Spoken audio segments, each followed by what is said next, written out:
And all I have to say is, drizzle, drizzle. If that water wet, it's got gators in it. Oh, yeah? Well, me and the Lord, we got an understanding. We're on a mission from God. They shouldn't have given you ashy blokes YouTube. Cursed be the ground for our sake. Both thorns and thistles it shall bring forth for us. For out of the ground we were taken, for the dust we are. And to the dust we shall return.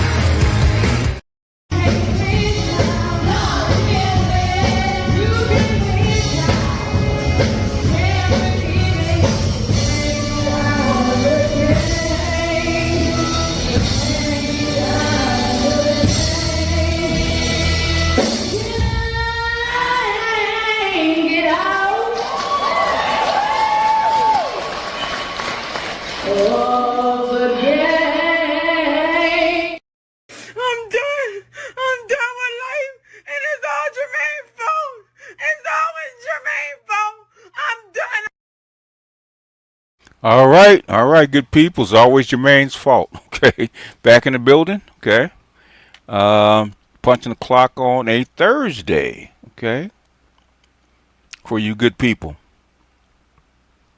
You Dusty Jermaines, you Ashley Jeffries, and you Dirty for those A's out there. Okay, back in the building. Warrior of the Most High. Okay, batting first. Okay, Angels in the outfield. Angels on base. Okay. Adric, what's going on? Batting second. There's the shortstop Nelly. Okay, batting third. Okay, okay. Beaming in on cleanup is Instant Media. There's the Waffle House King Loki. What's going on? Travis, what's happening? Um, Gundam, Fernando's, Eddie. What's going on, Eddie? How's the NYC? There's our political specialist Craig. What's going on, man? It's going to be a very interesting midterm. Shannon Green, what's going on? AL, what's happening, AL? What'd it be like? Just Swark has a new speech. I'll check it out. J-Man, what's going on? Nevon, Jesse, your appliance repairman. You're going to have a lot of work, boss. Michael Ross, what's going on? The average single family home in the U.S. will be $1 million and up in 5 years, regardless of look. I don't think so. I don't think so. There's a reason for that. I don't think so. Hurwitz, what's going on? Michael, what's going on? Rise Film, what's going on? The Snowman, what's happening?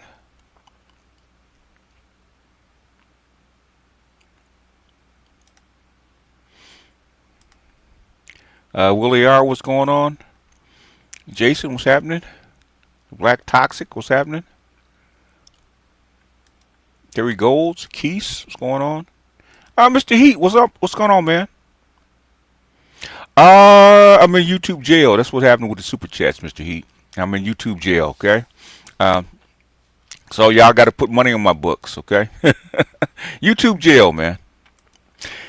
So they did a cleansing. It wasn't just me. Some of the big boys with a lot of power got cleansed out too. So I got caught up in the wake. Inspirational Truth, what's going on? Snowman, Palm Beach Mike, what's going on? According to the U.S.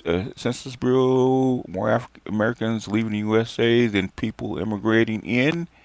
A negative immigration, first time since Donald Trump and the economy, okay, or is why it is, okay. You just pushed out like 7 million, like 5 million people. In fact, that the Supreme Court struck down the TPS program.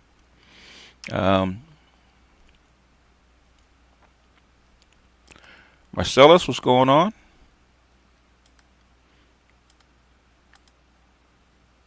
Chance, what's going on? Yeah, I know, Mr. Heat. It's not YouTube has never liked me, so I'm not surprised. Ghost, what's going on? That's why I was telling Dr. T. I said you got to make the money while the money is good, okay? Because you never know. They'll probably give it back to me within like another couple of months. We'll see. The reason for the housing crisis, homeowners do not want any more houses, especially built, or it's very complex. It has more to do with the banks and the real estate what you call it, industry than it does with anything else. Okay, the problem is not the homes, but the things they're going to solve it. Okay, they're going to solve it because they have to. That's what we're going to get into. That's how we're going to get the first video. Ownership. Okay, most people don't really give a shit about ownership. What they want is to have an affordable house that they can afford and they can actually put their stuff in, and a lot of that stuff's going to get solved. That's how come you have a lot of. That's how come they don't want to do anything with the homeless problem, is because homelessness give you an incentive. Being on the street gives you an incentive to actually pay more to stay in a house, to stay in an apartment.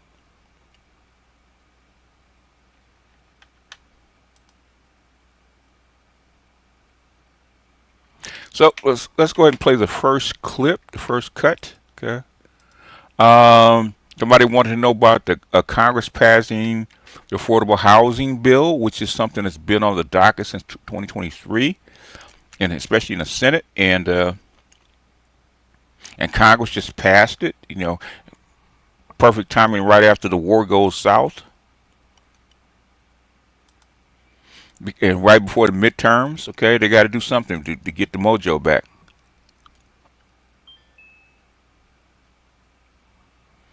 But this is from Lisa Remillard. Congress just passed the biggest affordable housing bill in years. This is what it actually does. This is it's basically a basic explanation. It probably could give you a more broader explanation, but the thing is, C-SPAN and listen to politicians talk about it, it's probably not gonna make any sense. That's why I'm gonna do it this way. But here we go. She's gonna explain the housing bill.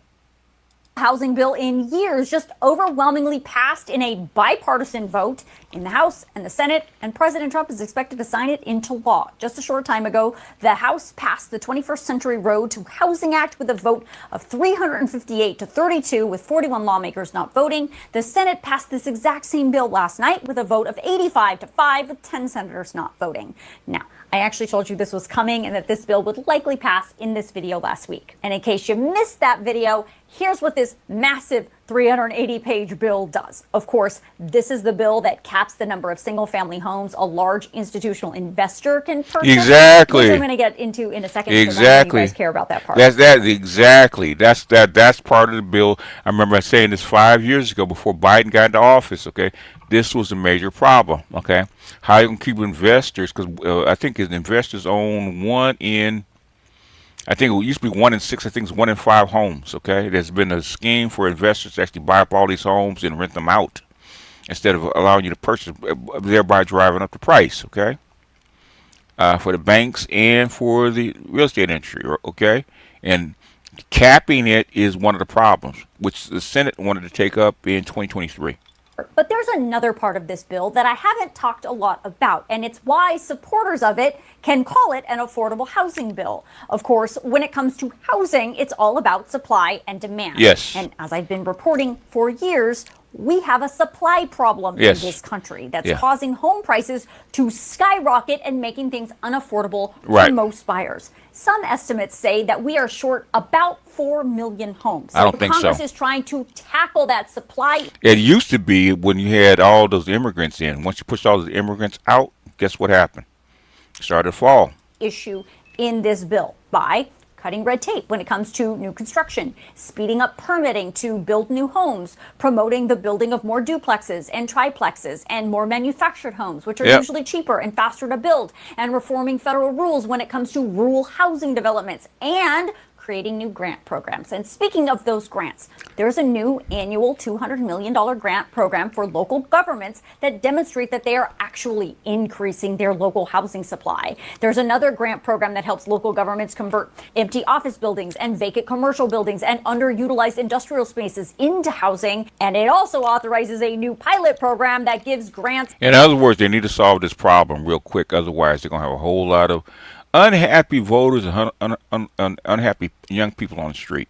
And forgivable loans to homeowners for repairs and health and safety improvements to their homes. So the idea is fixing existing homes and making them livable is a cheaper and faster way to increase housing supply. And then, of course, there's the provision that most of you care about, and that's the part that prevents large institutional investors from owning single-family homes. Yes. The idea behind this is that investors are currently buying up all the single-family homes and renting them out to people. You rent them out, and jacking up the prices. Which cuts off the supply of homes available for sale. Yep. Of course, there are a ton of exceptions to this rule for investors in this bill. The bill does not require them to sell any of the single-family homes that they currently own at the time the bill becomes a law, and it does not stop them from buying more single-family homes once this bill becomes law either. It just restricts what kinds of single-family homes they can buy, and it says that they cannot own more than 350 of them. If they own 349, that's cool, but 350, no go. And the reality is, that's still a lot of homes, and there's only a small group of investors that this specific provision would even apply to. So is it really going to fix the problem? I guess we'll have to wait and see. Now, a lot of you mentioned in my comment section last week that these investors will just get around this rule by starting up a new company so they can keep buying up 350 homes under new names. Well, this bill explicitly prohibits that. Touched by the sun, don't start no shit in my panel, okay? Keep that stuff to yourself. And if the government finds out the investor is doing that, this bill says the Treasury Department and the Attorney General can impose a civil penalty of up to $1 million per violation or impose a fine 3 times the purchase price of the property involved, whichever is greater. The bill says all of these rules will go away 15 years after it takes effect unless Congress decides to extend them.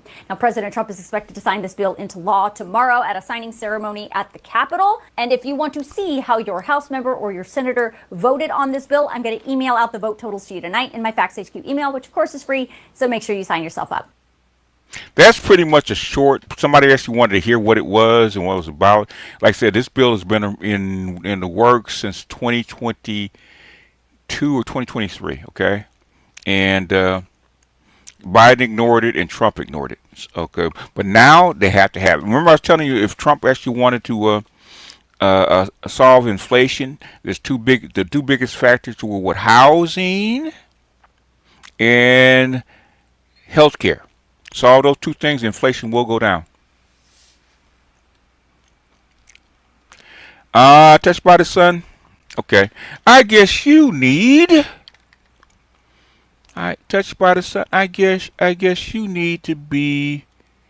You need some time to yourself for a second. All right. I don't know why you come on my panel with this stuff, but I'm gonna give you 5 minutes. All right. All right.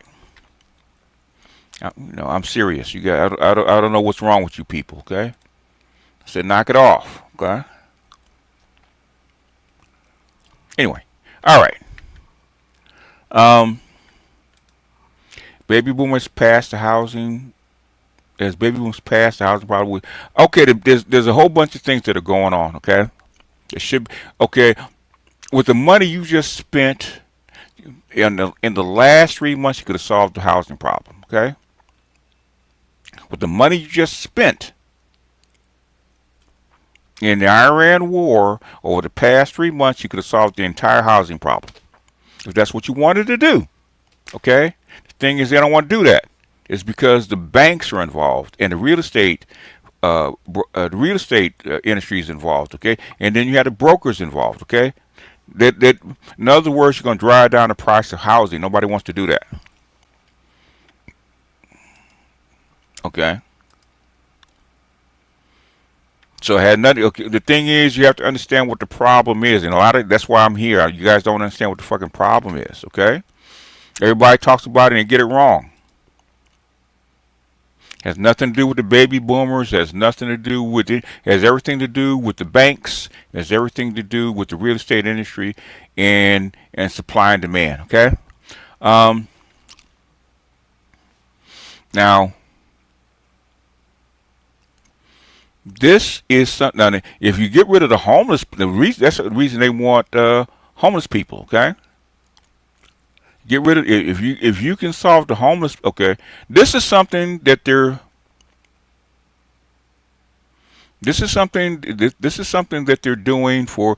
Let's play this. We're gonna play the one and then from LA first. Okay, this is something they're doing to clean up the homeless population in LA. Is because Karen Bass is running for mayor, and her opponents are bringing up the homeless problem downtown. So now they have to do something. Okay, it's not like they couldn't have done it before. Yeah, this is Los Angeles. This is where I live. This is downtown. This is Karen Bass, who's a fucking Democrat. Okay. And guess what they're building? Tiny houses. Okay. And guess what they're building tiny houses for? About $5,000. And listen to what they're getting ready to say. Remember I told you, especially for, you have all these single people, especially single males, okay? Want to solve the housing problem? Get these single males into a tiny home with an e-bike.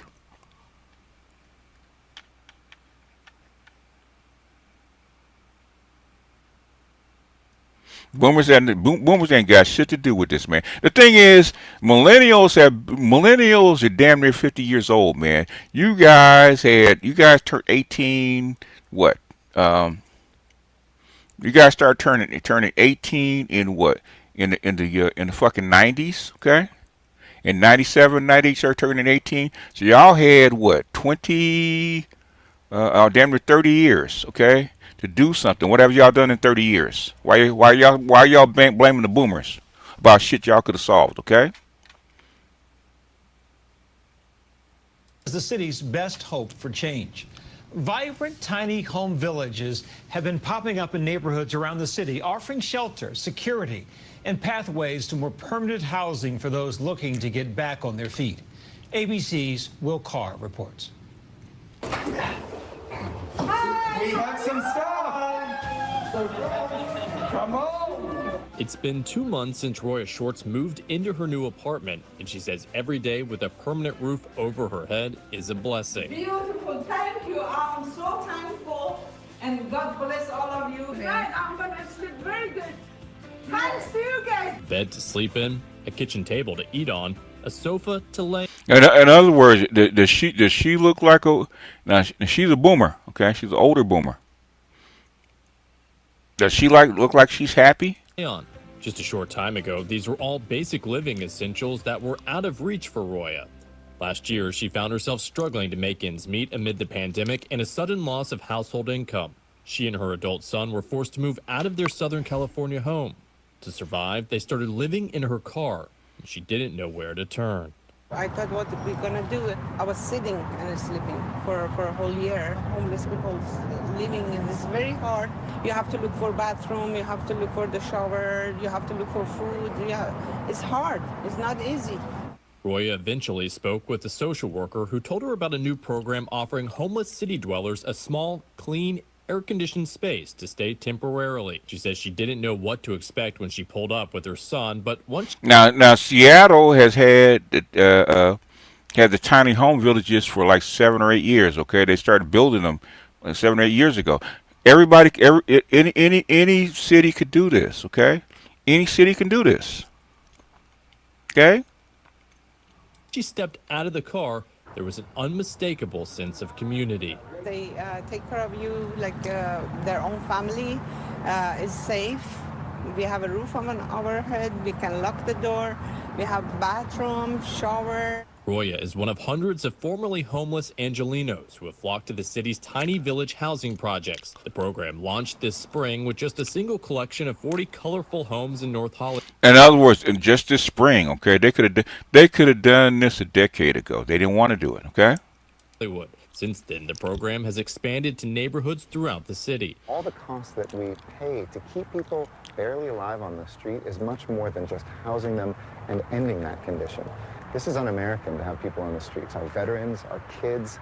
This is not who we are. And Los Angeles is showing what happens when we step up.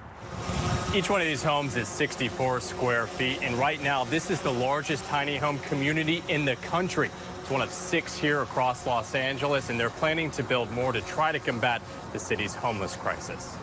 And it's not just the homes. From laundry machines to meals on site, residents have access to a range of services. It's essentially a one-stop shop. Once the basics are taken care of, case managers help plan what comes next, including substance abuse counseling, mental health resources, job training, and housing navigation. The goal, to move anyone who stays here into a permanent home within a few months. We will not give up on you until we get you placed into permanent housing. Ken Kraft is the man behind the mission. Along with his Hope of the Valley nonprofit, he's had a hand in helping countless people living on the streets find permanent housing through the years. The Tiny Village program, run in tandem with the city, is the organization's latest push to help unhoused people who want to relocate do so. But the charity isn't intended for everyone. To access this site, you do have to live within a 3-mile radius. And we have access and engagement teams that are already going out in the community, building relationships, letting them know about this site. And there is a waiting list. Ken says that 3-mile radius is supposed to keep the Tiny Villages concept at the neighborhood level. As more villages take shape on city lots throughout Los Angeles, the goal is to have people living around the block come to these transitional housing developments organically. And once they come in here, it really is a stabilizing force, because when people are on the streets, they're not really living, they're surviving. Now all of a sudden their basic needs are met. They get 3 meals a day, they get hot showers, they get clean clothes, they have access to laundry and all the services. Now the brain can start to think. In other words, it's cheaper to put them into tiny homes that's built just like this than it is to basically take care of them on the streets with all the problems that homelessness actually brings. We're going to pay for them one way or the other. Forward, and that's when we see hope ignited. Some neighbors are excited to see the program land in their backyards. It's a great thing. It's a great thing for these people that get to have shelter. Hopefully, it has more. It'll bring more people watching each other's back and helping each other out. Bring the community together. But not everyone's on board. A Change.org petition garnering nearly 800 signatures is calling for the soon-to-be-open tiny village next to a playground in Highland Park to be moved somewhere else. We don't have any issues with the tiny homes being built. It's just we don't have any parks like here. And that's a park that we would use. I mean, there are people in our neighborhood that are selling their houses. It's something that we've contemplated on doing. Some residents say they're worried the program will draw more homeless to the area, leading to spikes in crime and lower property values. What would you rather have, an encampment, or would you rather have a tiny home community? And I haven't had one person yet tell me I prefer an encampment, because on site we can bring the services people need to help end their homelessness. For Roya, those services have already made all the difference as she takes a new lease on life. They saved my life. They saved our life, and I fall in love with tiny homes. Hi. And basically, and that's Los Angeles. That's right here. And they you know, because I hear in my real life, I've heard about this for the last 3 or 4 years. Okay, and I've showed videos where there's way more housing than there are people without it. But thing is, you have these corporations holding the housing hostage to keep the price up. There's a lot of empty houses out there. But millennials and Zs have to get on their government's ass, okay? Donald Trump's ass, to sign this bill and enforce this stuff and put if they don't want to sell the house and put the houses back on the market, man, they need to build more, okay? A lot of your manufactured housing is starting to come in because of complaints, okay? Because before there's a lot of Chinese housing, now they're starting to sell that shit through Amazon. I mean, I could show you tons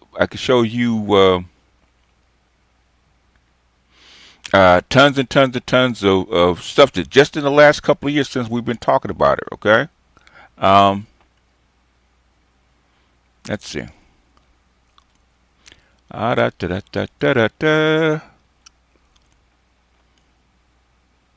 Okay, this is another one for homeless people. Okay, real quick. Okay, this is another one. Okay, for to get rid of the homeless problem. Okay, once you do that, I mean we could go over tiny homes and stuff like that. But this is a way to actually get people off the street. Okay, number one, and reduce the pressure. Okay, so sometimes you got people that are working. You got a lot of people that are working, have jobs that are on the street in camps. That's like when we have main cities losing people. Okay. Okay. This is building bungalow type housing in Arizona. No yard and butt up against each other. Housing corporates want us to be the ones to do it and profit. I mean, there's a lot of ways to do this shit, like them tiny homes. I mean, they weren't bungalow style, okay? They're basically, I mean, even if they're bungalow style, who cares, okay? If you got a roof over your head.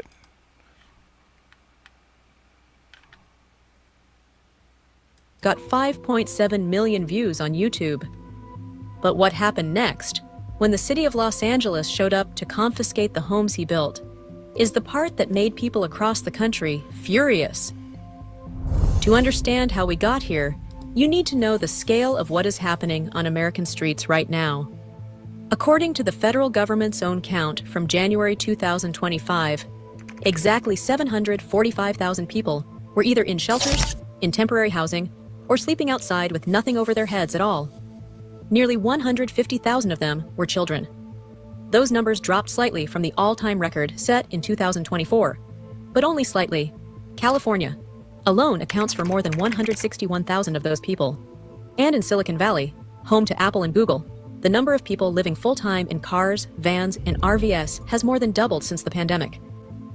Over 1 million public school students across the country lack stable housing.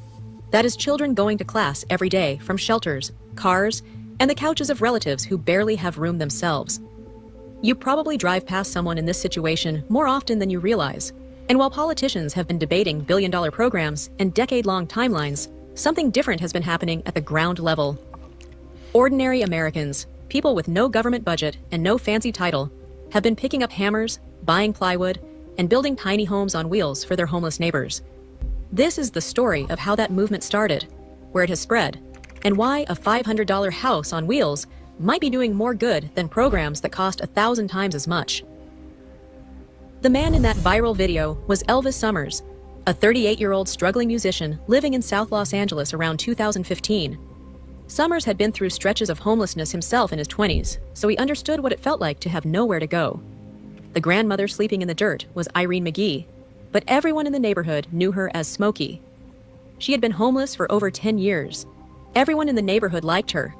They knew her story, and nobody did anything about it. One day, Elvis Summers looked at that situation and something in him broke. Not in a sad way, in an angry way. He later said, "Everybody in this neighborhood knows you. They like you. Why does nobody give a crap that you are sleeping in the dirt?" So he went to the hardware store, spent less than $500 on lumber and basic materials, and built an 8-foot-long wooden house on wheels right in front of his apartment. It had a door with a lock, a window, and just enough room for a person to sleep safely off the ground. Summers filmed the whole thing and posted it to YouTube. That video exploded. Over 5.7 million people watched a tattooed guy with a mohawk build a tiny wooden house for a grandmother who had been sleeping in the dirt for a decade. His inbox flooded overnight.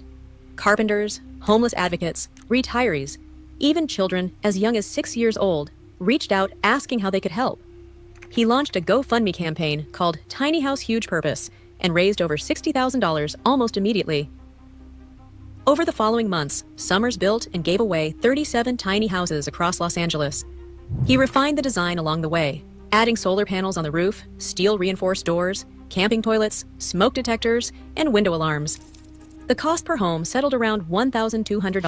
$1,200. I mean, you know, it's not much, but the thing is, if you're a poor person, you ain't got no money, okay, you're sleeping on the street, or damn near sleeping on the street, okay, you can put 1 or 2 people in a tiny home, okay, to get out of the elements, okay. And the thing is that also puts downward pressure on existing homes.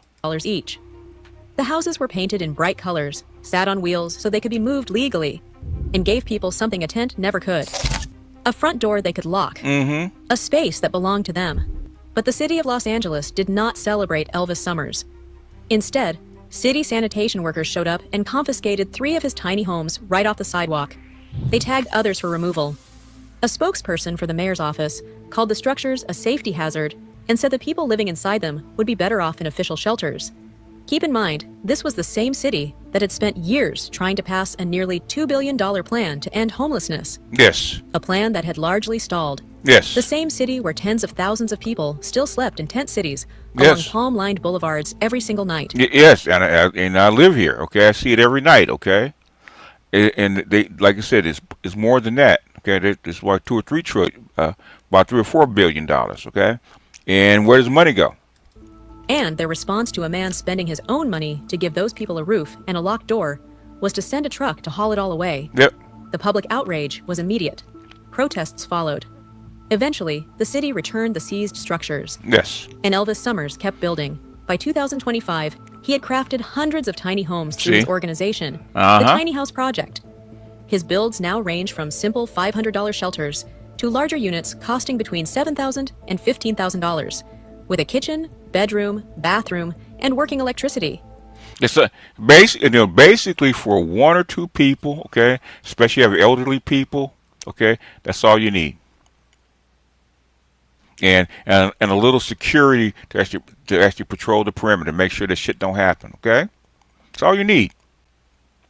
And that puts downward pressure on everybody. So you have, so say a single mother and her kid, right? Now she got a basic job, a basic fast food job, and she can barely afford the housing. Instead of her paying $8,000, $9,000, $1,000 a month rent, okay, plus utilities, plus everything else, okay, she can do this, okay. She can actually buy a home or something like that for less than what it costs her to rent, and for a year or two till she gets on her feet, okay, she's fine. But it also puts downward pressure on all the other rents, because why should I pay $1,500 for me and my baby when I don't have the money, when I could just do this? Puts downward pressure. But the thing is, it fucks up the banks because the banks are holding that mortgage. He has enlisted everyone from professional contractors to church groups to school children, all pitching in to build homes for people they have never met. And he was not the only one. By 2026, a homeless man in Los Angeles named Medrano, who works cleaning warehouses during the day, started building and selling small homes on wheels to other unhoused people for just $150 each. He told a reporter that a woman walked past while he was building one and left a $100 deposit on the spot. He has made and sold 6 so far because he understands something that billion-dollar programs often miss. People sleeping outside tonight do not want to wait 3 years for a committee to approve a blueprint. Exactly. They need a roof now. Yeah. While all of this was happening in Los Angeles, a completely different approach to the same problem was taking shape about 1,500 miles east in Kansas City, Missouri. And this one focused specifically on the men and women who had served their country. In 2016, a group of combat veterans led by Brian Meyer and Mark Solomon founded the Veterans Community Project.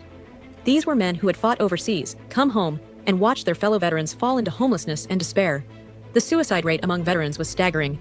The existing support systems, even the ones designed specifically for veterans, were failing the people who had risked everything.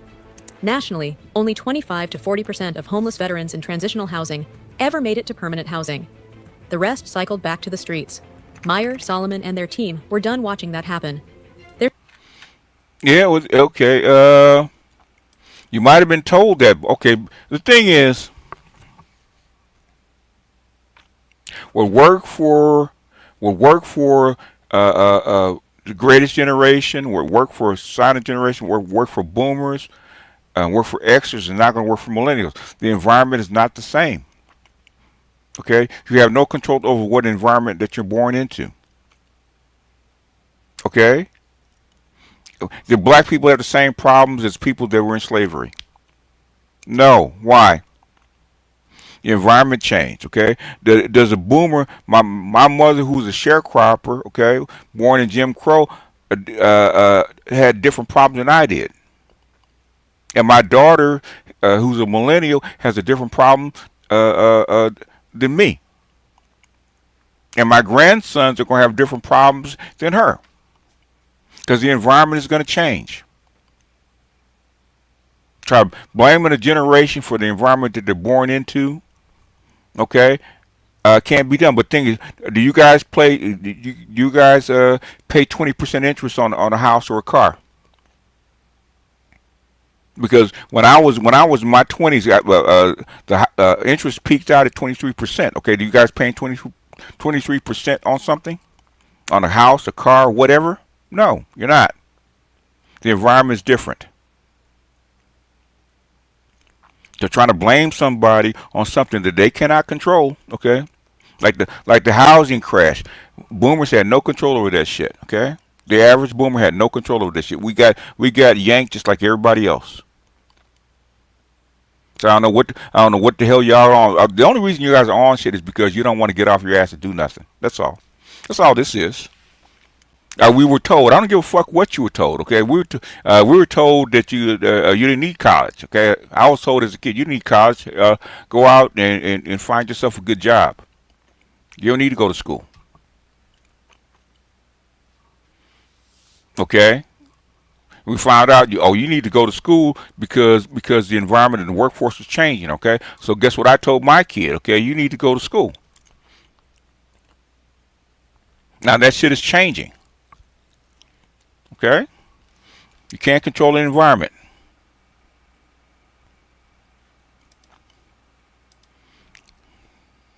No, they don't have too many of the wrong people. Okay, Sigma, do you want to come and argue about this shit? I live in L.A. Okay. We are. What do you think, Karen? Why do you think Karen Bass is all of a sudden promoting all these tiny homes? Okay, it's because they're on her ass. Why do you think all these people come from all over the country to come to L.A. as far as homeless? It's because it's warm. Okay, it's easier to be homeless in L.A. than to be homeless in Detroit. That's why they come here. That's why they go to downtown. Now, if you want to come up here and argue this shit about the stuff that I have been active in for the last 20 years, you can come up and talk to me. I'm telling you what's going on. I'm telling you I'm telling you what's happened. Okay, Obama had to sell us out is because to actually save the banks. Okay, why do you think they're passing this goddamn bill about limiting the amount of housing that a fund can buy? There's a reason for that, to keep the supply down, to keep supply out of regular people. Okay. And the thing is, guess what happened when Trump sent all those immigrants home? I think he sent like 2 million, 3 million home already. Guess what happened? The price of housing starting to fall. Why? Because demand is weakened.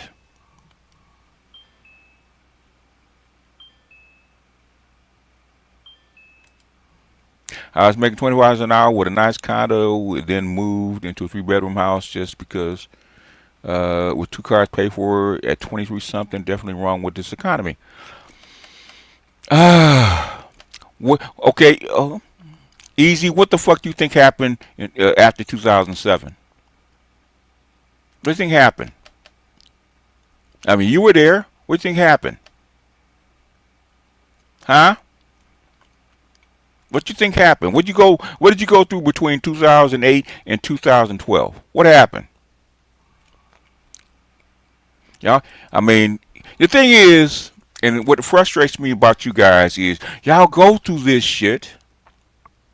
Y'all see this stuff play out right in front of your noses, and then you put your head in the sand like shit's supposed to be sweet. Ask the motherfuckers in Gaza, okay? Ask the motherfuckers in Iran. Ask the motherfuckers in South Africa, okay? Ask the motherfuckers in Sudan what they're going through right now. Ask the motherfuckers in Malaysia what they have to go through. You think you're going through something? Ask the motherfuckers in Venezuela. Y'all whine too fucking much, okay? This happens. Argentina goes bust every 3 or 4 years. This happens in Argentina. Y'all whine too goddamn much. You know exactly what happened to this economy. All right, I'll drop the link.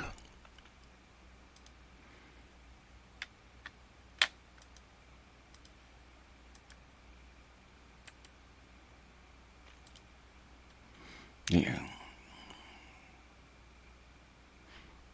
Ninjas in Venezuela. They just had an earthquake, man. Basically, when Chavez got in office, okay, United States and the SWIFT system put sanctions,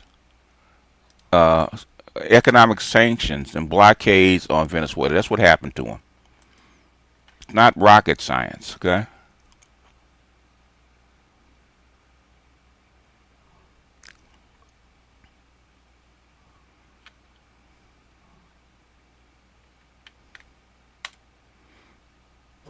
Yo. Yo. Yeah, I wasn't complaining. I was just saying that I don't think this is. You saying it's fixable? I don't think this is fixable. Okay, let me. Okay. Talking about housing. Yeah, I don't think. I think it's too far gone because it should have been fixed. Like I was talking about 2007. Now a lot of people, the only people who really lost is that the people who had got like homes with like 500 credit scores and like unstable income. But other than that, everybody else did fine. That took a toll on like the construction business too. So everything halted for like two or Yeah. 3 years. You know what the fuck happened? You know what Obama had to do to your economy? Yeah, he had to bail out the big banks. And guess who did he sell the houses to? Well, I mean, a lot of them sat vacant. A lot of No, them no, went no, through no. Listen to me. Why do you think 1 in 5 homes are owned by hedge funds? because those are the people who couldn't recover. No, no. Obama may cut that deal. Yeah, I mean, yeah, when you got, I mean, you got millions of homes out there just sitting vacant. People, it takes people time to get on their feet. That's what I'm saying. Okay, you could have you okay okay. If you want to fix the problem, okay, what do people need? They need what? Well, people need they need employment opportunities, and they need like No, no, they need they need it. Okay. What do people need? Okay, I've just showed you for the last hour. What do they need? what you mean? I mean, I skipped. Food and shelter, Yeah, the yeah, food and basics. Okay, shelter. okay. Well, Food and shelter. Okay. How much are people paying for housing right now? I mean, between like a one bedroom apartment run you about almost 2 grand, and So, most so, people paying so, 2 grand. so, so, what percentage of people's income are they paying for housing? Damn near 75%. You can't. 50% on average, right? Okay. What is housing supposed to be I, traditionally? I think it's more than that because you got to factor in the average American. Listen to me. I'm asking you a Uh-huh. question for a freaking reason. Yeah. Man, I actually wrote 2 papers for my sister about the housing crisis before it even blew up. Okay, Mm-hmm. I know this shit inside and out. Okay, Sure.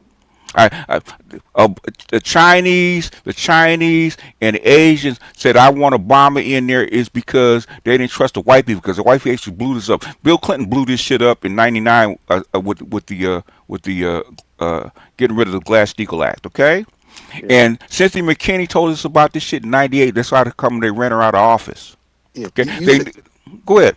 no. I'm saying you say I think it's more than 40% because you got to factor in if the average American making like 50, let's just say 52 grand a year. Uh huh. After your taxes, you got like 38, So 37, 20, so 25 grand on rent, 10 so grand on. So you don't got nothing left. so what would bring down the price of housing?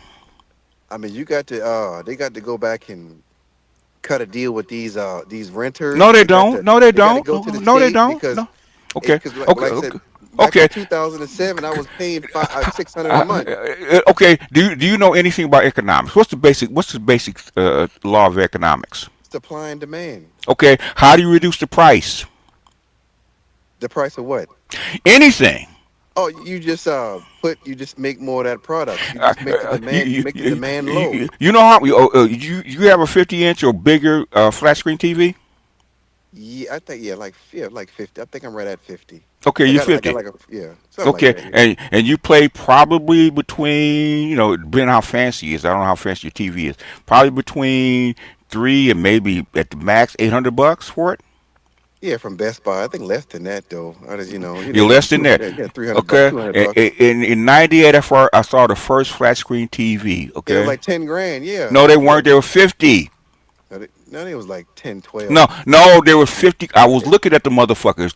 There was a plasma flat screen TV because they didn't have no LCD flat screen TVs. Okay. 98. They came out in 98. The Philips came out with the first one. I was there, and a 50-inch flat screen TV was $50,000. I was looking at them. They had Okay. the little small ones, like the little 38s and 40s back then. That's why I asked you about a Yeah. 50-inch screen. Okay. Yeah. It costs you $1,000 per inch. Yeah. Okay, until the Chinese started mass marketing. Okay, so in other words, in less than 30 years, the price went from 50 grand down to what? 200, 150 for like a What? 40. So what caused the price to go down, sir? Different companies taking No, that no. no, I mean making mass production. So in other words, Yeah. supply rose exponentially, right? Yes. Okay. So in other words, why do you think they don't know why do you think they don't allow Chinese pre-manufactured homes or tiny homes to actually come in? I mean, it's probably the product and the material, and they probably gonna want their own workers, No, different no, no, no, contractors. no, no, no, no. They're not gonna give us anything for free and let us, Okay, where you get that from? I want to ask you. No, Okay. I'm just speaking No, hypothetically. I'm okay. The thing is, I know I don't have to Okay, do hypothetical. Okay, okay, all right, I got you. okay. You can buy you. In fact, Amazon's starting to sell them. The affordable homes coming from Yeah, China. Okay, uh-huh. 15 grand. Yeah, that ain't bad. So how they gonna 15. do? They gonna do like a down payment? You pay plus you No, go. you pay you put it on your credit card or whatever you do it, right? Okay. If you want to go to the bank, you need 15 grand. Go to the bank, 15 grand. Okay, that's nothing. That's less than a used car. Don't cost 15 grand. Okay, it costs more than 15 grand. Yeah, but see, people credit so messed up and so It much debt. doesn't. Yeah. Okay, the thing. Okay, guess how much money you just spent in the fucking Gulf, Iran. Yeah, of course. So they got to do something, man. It ain't no They, shortcuts to it. It make it seem like it's a shortcut. it is a shortcut. It's not that you can ship in. You can have 100,000 manufactured homes, okay, from China if you really wanted them, okay, Okay. in a year. 100,000. Yeah. Okay, you Yeah. you can drive down the price. Okay, the bill. Why you think they passed the bill to keep the hedge funds from buying up all the hedge funds from buying up all the goddamn houses? Yeah, because once they get the hold like a monopoly on everything, you at their mercy.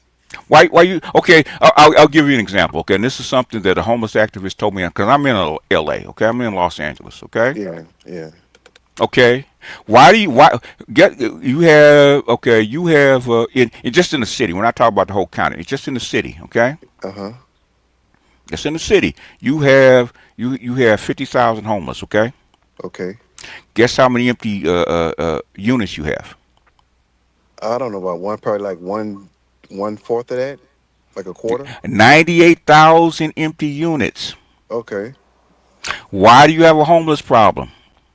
Yeah, yeah. So, like DC, I live in DC, but I'm from South Carolina. So DC had a real bad homeless problem. But what they did, they uh they made some old buildings, some shelters for the people. So they done cut. I've been in DC since 2013. They done cut the homeless population in half in like 10 years. Okay, and so like I said, if you offer Gen Z single males, okay, Yeah. a home that they can buy or they can that they can buy or they can mortgage that's 15 grand and below. Uh-huh. Okay, give them an e-bike. What's that gonna do? What's that gonna do for the demand of housing? It's gonna cut the homeless population in half as long as they got some gainful employment. Okay, what is it gonna do for the demand of housing? It's gonna make the demand go down. Okay, if you don't have no gainful employment, people can't buy houses. That's what's gonna happen for the demand of housing. Well, it's gonna stay the same way. No, it won't. Okay, and this is something that what's her name? She used to be assistant secretary of not the treasury of treasury. Okay, Uh-huh. back under Poppy Bush. Okay, Yeah. guess what she said? What she say? If people don't have jobs, housing have no what I don't know. value. Okay. Yeah. Yeah. Exactly. If Exactly. people can't buy the goddamn house, okay, and there's what happens to the demand. It goes nowhere. Like I said earlier about the housing crash. After '08, everything crashed. '08, '09, '10. You had millions of homes just sitting. People say, well, people done got wiped off their feet. They had to make a deal, and them boys start rubbing their hands like Birdman, them corporate companies, and they swap. And that's ever since then things have been going up Okay, 6% every year. is because Obama had to cut a deal to save the banks, save your banking system. Okay. Yeah, yeah. The fact that I wish I had the video. I had a video where this chick actually talked about it because she was trying to get because the United States could have and the banks could have cut a deal and lowered the price of housing so people can get back in the house or stay in the house they were in. They didn't want to do it. Yeah. Because Obama needed to save the banks, and so you have a whole bunch of people that are not here holding on to apartments, holding on to housing. Same thing happened in New York. Okay, Yeah. but thing is, if you start building up the supply, guess what's going to happen to the existing supplies? The price has to do what? It has to go down. Would you pay $50,000 for a 50-inch flat screen TV? No, I wouldn't. Why? Because I mean, it's too many cheaper ones out here. And then, Exactly. So if there's too many cheaper homes, okay, they don't have to be have a spiral staircase. Too many cheaper homes that people can afford. Guess what's going to happen to the price of housing? okay. Okay. Guess what happened to the price of housing in Texas since they pushed out all the TPS immigrants? Well, Texas used to be one of them states that people from Can you California couldn't. ask me? I asked you a question, not to riff on something. What happened to the I don't know I don't know the Texas now. I know Texas is not as what cheap as it used to be. what happened to the price of housing since I guess it Trump went. got I guess it went it down. went down. Yeah, but how much though? It doesn't matter how much. It Okay. didn't go up. Okay, it went down. I think it went down by 5 or 10% just in a year. Because I remember back, 15 years ago, Austin, Texas, you get you a nice house for 400,000. Elon Musk came there, 800. You damn near $1 million now. Why? Okay, okay. The thing is, you have to understand. The thing is, I know you guys are civilians or Yeah. pedestrians, and you guys don't understand the why. What happened in Austin that caused the price of housing to go up? Well, they had the tech boom, and Had he a had tech yeah, boom. tech Okay. boom, and he brought Tesla and everything else. And so, in other words, you had a whole bunch of people, a bunch of money that came in, right? Yeah, And so the demand for housing went up because people can outbid you on those houses, right? that's true. And you had people from California coming, people from California, New York, everywhere. Yeah, all over. everywhere Yeah, everywhere. it's because Austin, because I saw this in the '90s. Austin actually promoted and actually wanted these people in there to make Austin a tech center. Okay, Yeah. same thing happened in Silicon Valley. Same thing happened in DC after they cleaned up. Or why do you think DC prices went up so high? Yeah, DC, yeah, because when I came here, you can get you low efficiency for like 800, but everything in DC 22, 23 now. Why is that? It's because DC became a hub. Yeah, DC became a hub, but I think the gentrification in DC is over right now, and it's just kind of sitting stagnant. It's not over. It's going to continue. Yeah, The only thing that's going to change is how people look. Okay, they're going to bring in. Well, they wanted to bring in Latinos to actually blend in and get rid of break up the black neighborhoods. I mean, no, they less than 10% here. They only like 10. People don't know that they like 10 to are they 15%. They like Columbia Heights. are, They in are one they, neighborhood. the thing is, okay, that's how it starts. Guess Yeah, I've been in California, Southern California, most of my life. Okay, that's you're a border state. It's different. It's not. Yeah, that's a border listen to state. what I'm saying, sir.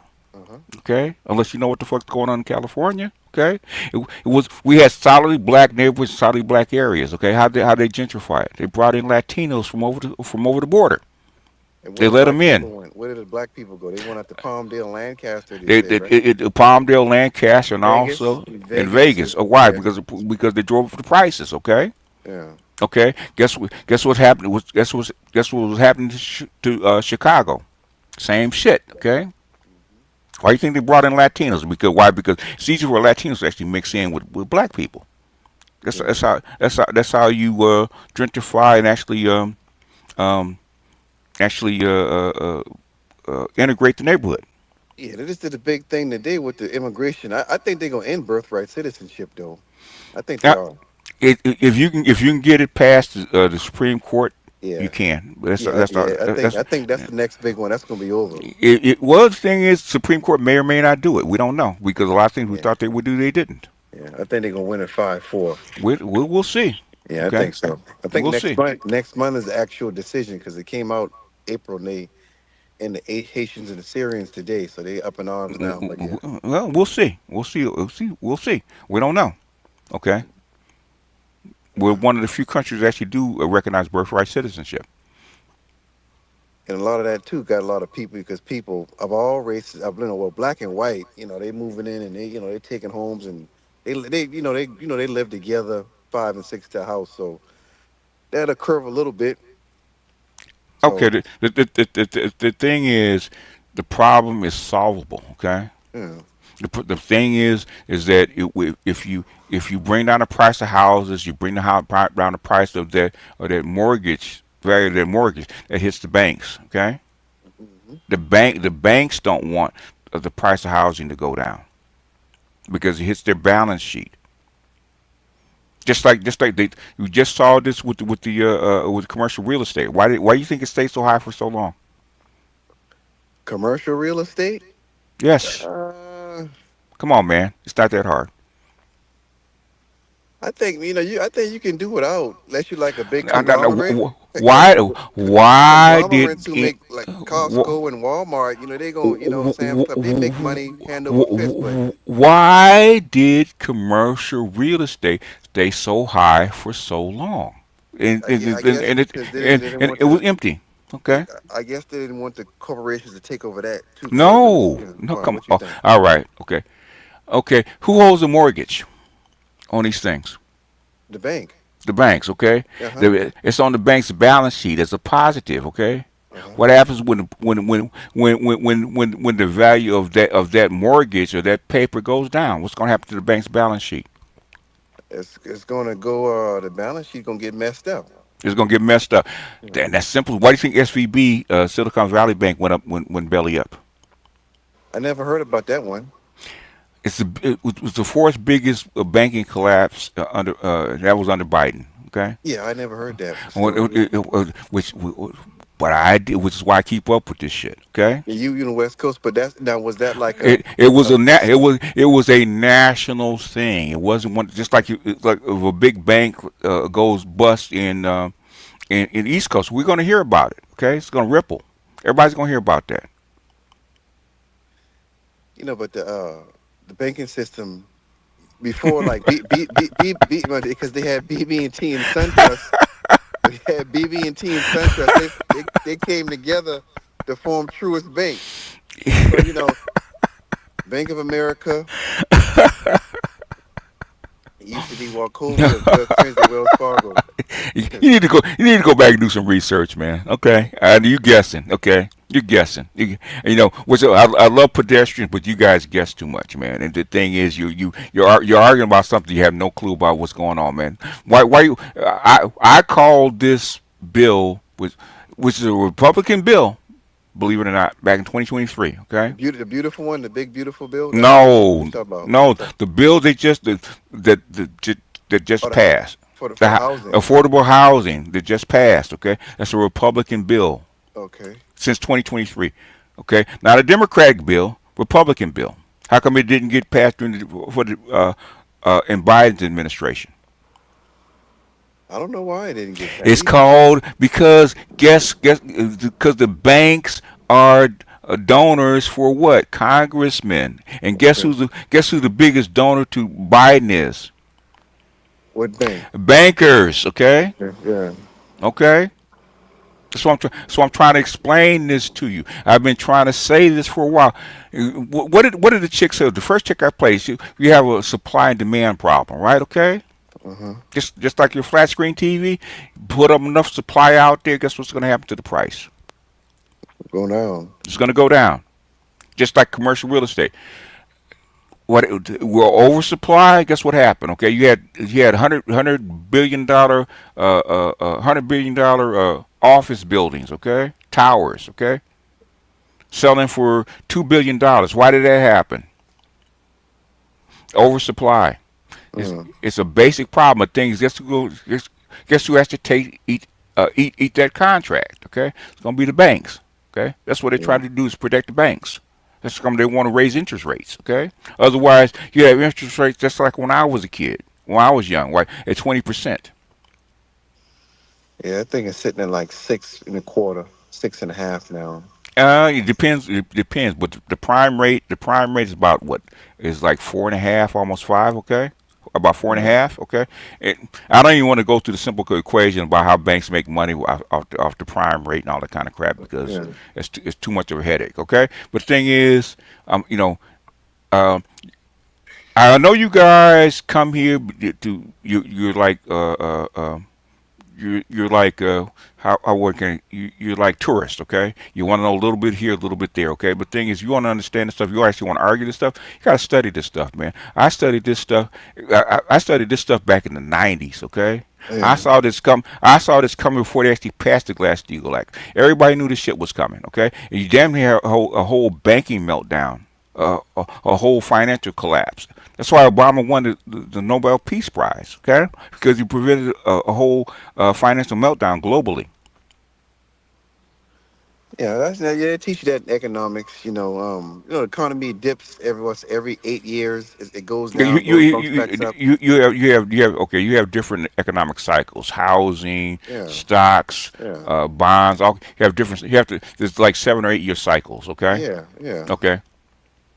There's a whole bunch of stuff that's going on in the background that there's probably too much to talk about. Okay, but thing is, if you're gonna get up here, you want to argue this stuff, you gotta know what you're talking about. Okay? Yeah, and when I say the part about the millennials, I'm born in '83. That's what I'm saying. They had told us that's in school, go to school, get a good education. Mm-hmm. Somebody put in the comments saying something about STEM. Now back in the early 2000s, I think coming out of high school, they had the dot-com bubble. Everybody lost every damn thing, and they jumped on the STEM train, the science, technology, engineering, and math, just because social media started to get popular. Now look where they at now.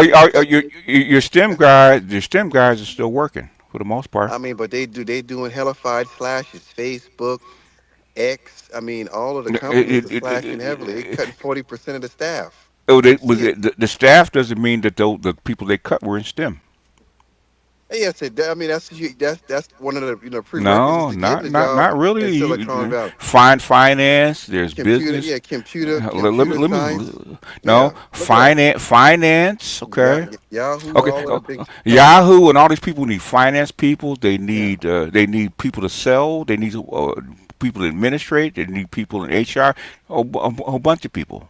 Okay. Yeah, now they panicking because AI here. Now, AI, we don't need y'all no more. All those people are not STEM people. Okay. Not all, but the vast majority. Okay. I say about 70%. How do you explain UPS cutting 30,000 people? You said UPS, the delivery company? Yes. Well, I mean, I guess. Amazon, are they STEM people? No, but you got Amazon. Why? No. Okay, dude. How do you explain UPS cutting 30,000 people? All I can do is say Amazon expanded. Amazon didn't have the trucks. No. Go ahead, tell me. UPS doesn't sell shit; they deliver shit. Okay, it's because you have an economic downturn. That's why. And what does Amazon didn't deliver, but now they deliver now. So in fact, I just cut UPS. I had UPS just deliver an Amazon package. But the last 5 years they got the electric Amazon trucks now, and that probably put a big dent in UPS plan. No, it that's didn't. What I think. No, that's not what it. That's not. Okay. It's called an economic downturn. People aren't buying anymore. Okay, they ain't got no money. Yeah. Okay. Okay. The thing is, I do this shit for a living. Yeah, because when I used to buy my stuff off Amazon, let's say 7 years ago, UPS man used to come to me. Now you buy, everything on Amazon. You got the Amazon truck now. So if you want to still get your shit free, they're gonna have to, right? Yeah. So you can get it free, or you can just get it regular. Pay a low Prime, Amazon Prime. If you want to get it for $2.99 or free like I do because I got Prime, okay, they have to cut costs, okay. Self-driving vehicles are still on the way. Okay, I've been saying this shit, man, for the last 15 years, so it's no big deal for me. But thing is, what I'm saying is, I've been telling all y'all this shit was coming. Mm-hmm. Yeah, I knew it was coming too. I've been telling you all this shit was coming. I've been saying this shit since 2015. Okay. All this shit is coming. But the thing is here. It's not coming. It's here now. Yes. if you've been paying attention, a lot of these companies have to hire people back because AI is not good enough It's right good. now. It's not good enough right now, so they have to hire people back. Okay, but thing is, they Especially in invest. especially in the STEM field. Yeah, I can tell you because I play with it daily. AI is not good enough. yeah. It's helpful, but it's not good enough. It's not ready yet. There's a lot of stuff that's not Mhm. ready yet. Okay, but the thing is, I'm tell people to get ready is because it's coming, and some of that stuff is already here. Okay, it's going to be in your hospitals. It's going to be in it's already in your food courts. You know, it's been there. It's already in your scanners instead of cashiers. That's been coming. Okay, but slowly but surely it's going to eat its way up. Okay, Yeah. it's in. It does your billing. Okay, it does instead of people doing billing. So you do a credit card. I've been saying that for years. Okay, instead of 14 people going through the credit card application, you do a barcode scan. AI does it in 5 minutes. Yeah. Yeah. Now, I don't know why I'm getting echoed, but Oh, okay, that's right. Hold on. now, AI is not going to replace artists either. However, I will say this: some of the artists need to shut up about AI. Stop complaining about people using AI because you know damn well how hard it is to come up with real concept art. And What? AI, What the thing is? The thing is, it's supply and demand. Okay, yes, how many people really need high end art?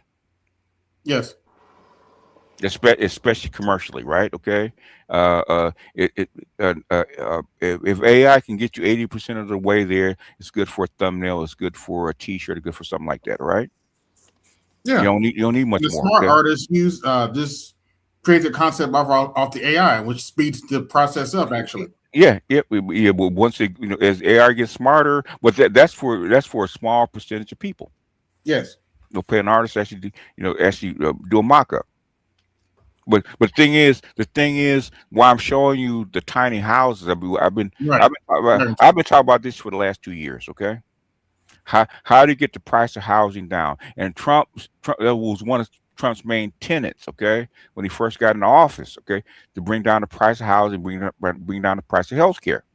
Okay, which you can do. You can do it. You can do it tomorrow if you want to. Okay, with the $200 billion they spent in Iran, how many if they actually wanted to open up, how many Chinese homes could they actually buy? Okay, Yeah, that could have been a lot. That could have been put a big dent in homelessness right there. and not a True. homeless, but affordable housing for regular Yeah. people. Yeah. Okay, Yeah. okay. In other words, South Africa, they shipped South Africa 30,000 homes within 2 months. Yeah. Okay, was it 1,000 square feet? Okay, that's an apartment. Yeah. That's That's an apartment. Yeah. it's a big apartment. That's a Okay, 1 bedroom apartment. Yeah. no, It's that's a like you 2 bedroom said, apartment. We talking PGA. about one Some bedroom. banks It's a two, don't. three bedroom apartment, 1,000 square feet. It's like you Yeah. said, That is PGS. kind of The big. banks Yeah. do not want that. They want to keep their bottom line going Of course. status quo, but they know they're going to reach pressures beyond pressures because that that that bottom line is going to hit them hard. And with this housing being passed, they, they they're going to have to either Yeah, release or relinquish whatever it is they're doing, and yeah. it's going to be begrudgingly. The thing is, and this is a problem that I'm having, okay, because it was like maybe a year ago when Karen Bass first, maybe a year and a half ago, right? I was actually talking to homeless activists, all these people, right? And she's telling me that you have you have 58,000 homeless people, got 98,000 empty units, okay? Mm-hmm. And I was telling her, I said, "Uh, why haven't you put this kind of information out in public and in front of Karen Bass and put pressure on her to actually do something?" Okay. Evidently they did, and that's how come you're getting all these tiny homes and all this kind of shit, getting these people off the street. Okay. Mm-hmm. The thing is, the same thing with the price of cars. Okay. Okay. BYD can sell you an electric car that's better than anything else in the world for like 15 grand. Okay. You 10 or you know you know who in California? What's the basketball player? I used to hear him talk about homelessness up there in Sacramento. Kevin Johnson. He used to Yeah, be like a he used to be mayor of Sacramento. Yes. yeah. He's the one that really brought that to like the nation out there in California, the nation's attention. How bad things was out there when people were saying California was going broke back in like '07, '08.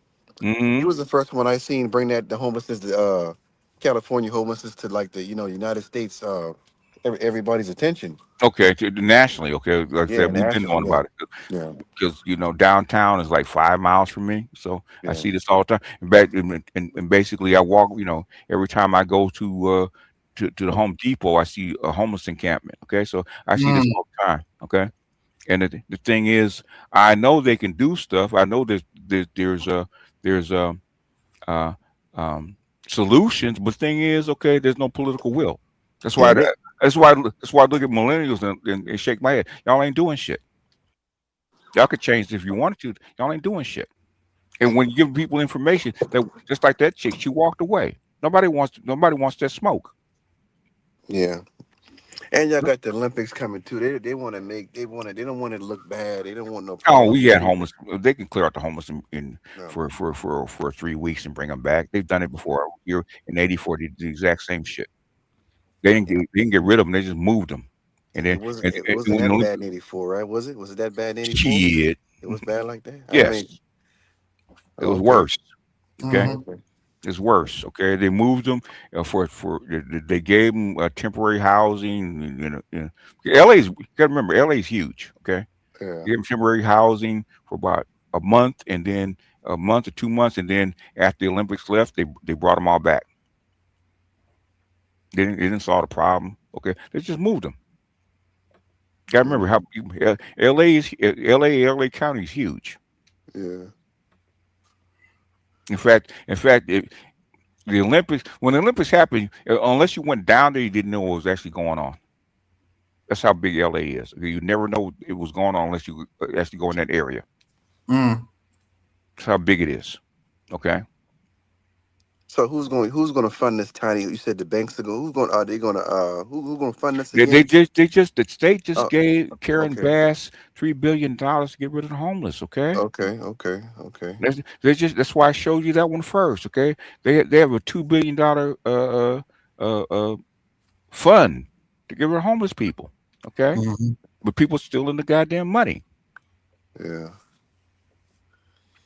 And so that's why. And then when to embarrass them, when a guy spends $500 to get people, that gives them a basic shelter. That's why it pisses them off because you just embarrassed them. Yeah. The- Did they the- ever the- figure out where that $20 billion goes that Gavin Newsom had to sell the homeless problem? Oops. Oh God, yeah, oops, yeah, Mhm. we know, but that's how come Elon Musk could bring Doge into California. With Doge is still active. That's how come all these people are actually getting caught doing shit. Mhm. It's because those bots are still active, finding people. Okay, but the thing is, I understand that you guys are upset. I understand about the price of housing, all that kind of shit. Okay, China overbuilds. Okay, there's people that overbuild. Okay, how come the richest country in the world can't do the same thing, but they can spend $500 billion on Ukraine and spend $200 billion on Iran. Yeah, China got a whole city sitting with a With no, 1.5 million. Yeah, 1.5 million apartments. I seen that when I went to China. I went to Hong Kong in 2019. They got uh-huh, them all over the place. All got them over the all over place. the place. So in other words, if China can do it, how come we can't do it? Yeah. Because you don't want to. And the thing is, so I have no sympathy for millennials saying that housing's too high. Y'all ain't getting off your ass and doing shit. You complaining to me, okay? Instead of getting on Twitter, Mm-hmm. getting on Facebook, getting on TikTok, okay? I'm just saying we were just sold a dream though. It was fine, 20 years ago. We was cool 20 years ago, but Okay, at this okay. point, Everybody gets sold a fucking dream. We are actually yeah. sold a fucking dream. Guess what happened? Got to be an adult. Yeah. Now Stop it's time to complaining. adapt. Got to complain about what you were sold. What was reality when you actually got out there? Yeah. I'm so plenty of shit, but now it's time to adapt and move forward. Yeah, I was sold a dream too. We had to run through 10 years of the fucking crack here in Los Angeles. Okay. Don't matter what the fucking dream is. What's the reality? And you're an adult. What are you gonna do about it? Oh, mommy and daddy said this is all I gotta do, and life is gonna be sweet. Blah blah blah. They didn't know. How they gonna know? How they gonna predict the future? Yeah, my dad's been dead for 25 years. My mother's been dead for about 13 years. Okay. I mean, you got kids? I mean, No, I don't. I don't okay, know. okay. I got kids. I can't predict the future for them. Yeah. What I grew up with, what I taught them, and what happened, what's going on right now. You can't predict that they won't have a job or housing going. I never in my life thought housing was actually going to be like $2,000 for a goddamn apartment. Okay, Yeah. ridiculous. Yeah, Okay, that's insane. Yeah. but the thing is, you guys have a voice. What do you guys do? Oh my God, I gotta pay this. Get the fuck off your ass and do something. God damn it. And they tried to do that rent control thing about 10 years ago, but the price, they can't stop, individual owners. But what are you fucking doing about it? I mean, what can you do? But just pay and just shut up, or just, you can't really do nothing about it. What can you do? That's the question. Does not your city councilman, okay, your mayor, your state representative, your congressman, your senator, Yep. all have all have Twitter, all have emails, They're all gonna have talk a good Facebook. game. They're gonna do the same thing you just said No, with no, Gavin Newsom and okay, you're talking. Okay, give me the game. Okay, if okay, you're in D.C., right? yeah. Okay, how many black people are actually in D.C., give or take? 700,000 probably. In actual city, like 750,000. Okay, We like 45%, so we got like 350,000. if okay, say 100,000 black people, okay, Yeah. had a Yeah. Twitter account and made 2 tweets a month about whatever they're fucking complaining about, what would happen if they did it all at once? Well, you probably gonna come up with an excuse of why this ain't happening, and we gotta, take our time. And If you do it 2 tweets a month, guess what Yeah. you're gonna draw? Yeah. How remember ADOS? Okay, Yeah. Mm-hmm. where did ADOS start? Oh, that just started online. Yeah. It started on Twitter. Yeah. Twitter. It become one of the biggest movements on the planet. You look at how you think the black manosphere is having global impact. Well, with the thing, it started off as like prominent people doing like something, and then they got big You don't followings. need you don't need All the followers came. So you had Tyreek, Tariq Yvette, and you Nasheed. had. And no. At first, he was down with ADOS. He branched off, did his own I thing, understand. FBA. But You he see, had he had a okay. 500,000 people. Antonio had, she had. So those are prominent people on the Let internet already. me ask you a question, okay? Go ahead. Why are you going down a rabbit hole? I'm giving you an example, okay? Where did it start? Started on Twitter. And so it started on Twitter. It actually draw a whole bunch of people in, right? Yes, it did. And the more people that got on Twitter, actually looking at this stuff, you have more influence, right? Yep. If 100,000 people make 2 tweets a month from DC, you don't change shit. Yeah, that's true. And you have to go out and protest to get on Twitter? No, you don't. Do you have to spend a whole bunch of money to get on Twitter? No, you don't. Okay. How long did it take to make a tweet? No, less than a minute. Less than a minute. And you got to, all you motherfuckers got phones, don't you? We do. Okay. You know what? I told this homeless activist maybe 3 years ago, right? Okay, you talk that 4 years ago now, okay? In LA. Okay. He said, we're having a homeless problem. Nobody listened to us. Okay. I said, where the homeless at? Downtown. I said, where's the city council meeting? Downtown. Where the homeless is compared to where they hold the meeting? They're right across the street. How come just don't bring them across the street and have them sit in during the meeting? Yeah. You know why? It's because he don't want that smoke. Yeah, I just think, man, that sounds good in theory, man, but it's a reason why you Democrats. just saw it. Yeah, Oh, that's why they're talking this socialism bullshit, because they say we can't we want to help, but we can't. We got our hands tied. Let's go get the money from the billionaires. Let's make them pay. That's the new plan. That's the new game now. How big was the black manosphere when I first came here in 2015? It was pretty small, like a couple of thousand guys or whatever. How big is it now? And it's worldwide, and in politics everywhere. Yeah, politics. Did we spend $1 billion on this? No, you didn't. Do we have politicians coming down from on high promoting this? You do, yeah. Movies, everything, No, everybody, no, yeah. no, no, Everybody no, no. benefits. Back when we started, do we have Oh people no, still no, on this? no, Okay, no. how do we get from there to here? Just being having something in common with the average man, Oh, working men all on across and you did America, it where? and it started on the internet. Yeah, yeah. And the more people you got to come on your side, the bigger it got, The right? bigger it got, And exactly. in other words, if you had the right information and you have online presence and you go bypass the gatekeeper and get people that buy in, guess what's going to happen? You know, You get people. movement. It's, yeah, You it's get what movement. it's movement. Yeah. Okay, Chief, it ain't that goddamn hard. I don't know why. Okay, let me ask you guys because I have millennial kids. Okay, why y'all make shit so hard? No, we just saying it just y'all just making things sound like easy, like it's a skip, jump, and a Because hop. too many of us think like our mouth. You just saw it. Okay. Mm-hmm. I'm looking at the goddamn people against the Ukraine war and Iran war doing the exact same things that we did. The exact same Yeah, shit. look what's been done to the Zionist reputation over the last 3 or 4 years, just by Okay. social media.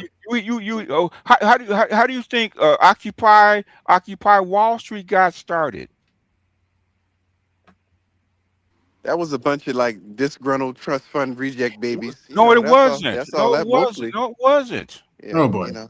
just them trust fund baby rejects. That's No, pretty it much all that wasn't. was. Okay, no. How did? Okay, how did it get started? It get started in the streets? How did it get started? In the streets. That's like No, it got started in Facebook. yeah, because it was up there in New York. That was No, like it wasn't. It headquarters. was in L.A. It was in D.C. It was in Silicon Valley. It's all over the place. How do you think it got started?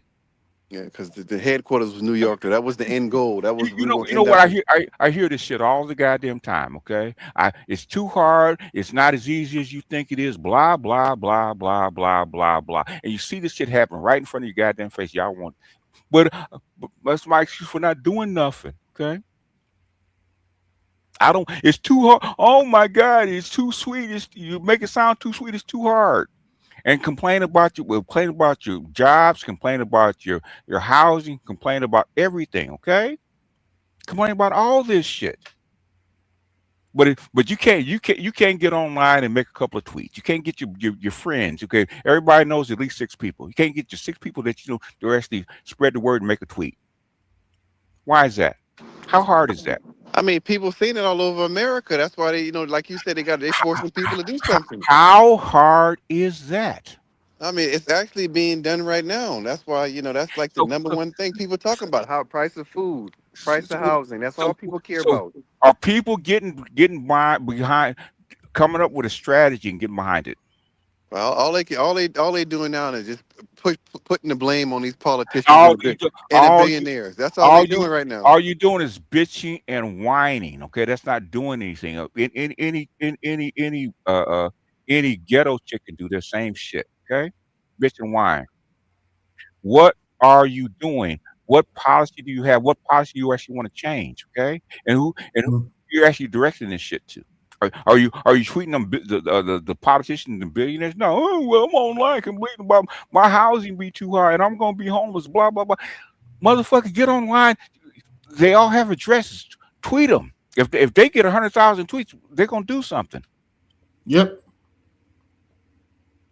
That's all you gotta do. Okay. All you gotta do is convince.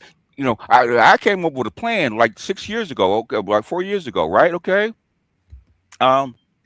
Homeless problem. All the goddamn homeless got phones. Okay. All they got to do is get a TikTok account and film a day in the life for like 1 minute twice a month. Okay. Mm-hmm. You get 20,000 homeless people uploading TikTok videos in LA about the homeless problem. Okay, it's gonna get attention. It's gonna embarrass the politicians. Okay. And then what's gonna happen? They're gonna have to change shit. But they're gonna. They do not like to be embarrassed. But the thing is, politicians. I can tell you because basically Clinton said the same thing to Obama when we first got in office. They're not going to ask for shit. Mm-hmm. They're going to whine and complain, but they're not going to ask. They're not going to do anything. They're not going to ask for shit because one, they're lazy, and two, they're whining. They'll whine, but they won't do shit. And the thing is, you can solve your goddamn problem. You got 300 million people in the United States. Y'all have the same goddamn problem, but y'all can't do shit. With all this access to media and attention and technology, y'all can't do shit. When I was young, we had to get out in the streets. Okay, y'all ain't got to do none of that. No, we don't. I came online, even though they don't mention me. I came online and basically revolutionized the black manosphere, damn near single-handedly, because I knew what the fuck I was doing. I'm proof that you can change shit. AB ain't been with me the whole time, but AB seen me change shit. Yeah, I have too. Yeah, y'all here because you seen me change shit. You know, Dr. Neil, Dr. Neil damn near got his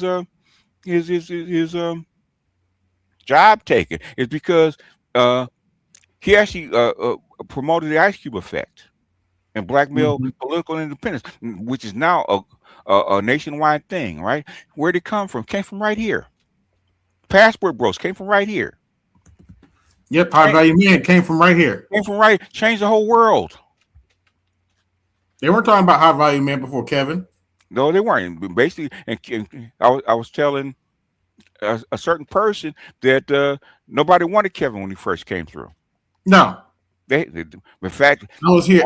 They were not. They did not. They were not feeling Kevin. Okay, when I first introduced him, they were not feeling Kevin. Okay, he had to go through the Coliseum about several times. He had to go through the Coliseum. He went through my female channel, and he figured out a plan, and basically the opportunity came, and he changed the world. Okay, BGS basically molded him into the man you see today. God rest his soul. Yeah. Thank you, BGS, for that. Thank you for that, man. You brought a prophet to light. Yeah, I did. I witnessed it. We witnessed it. We witnessed it. All these women, they can't stand it. Well, the thing is, and that's why I'm showing you all this shit. I'm telling you all this shit ahead of time because these bitches are gonna have to come back. Don't even worry about these bitches because they're gonna come back to the table because they have to. Okay. Yeah. And if they don't get you, the Latinos or the white one will actually get you. Don't have to worry about no pussy. Okay. Pussy's gonna be abundant. Okay. Well, I'm telling you, I'm saying this to say this to all you millennials. Okay. Get off your fucking ass and do something. Okay. You guys are middle-aged people. Stop whining like you're 18 years old. Like, oh, I can't do no. I was promised. And we all promised. We all promised shit. Okay. I still think you need to make that T-shirt, BGS. There are 4 billion other coochies on the planet. Why are you worried about what these? The passport bros that changed the way they look at black men in a matter of 4 or 5 years. Okay. Yes.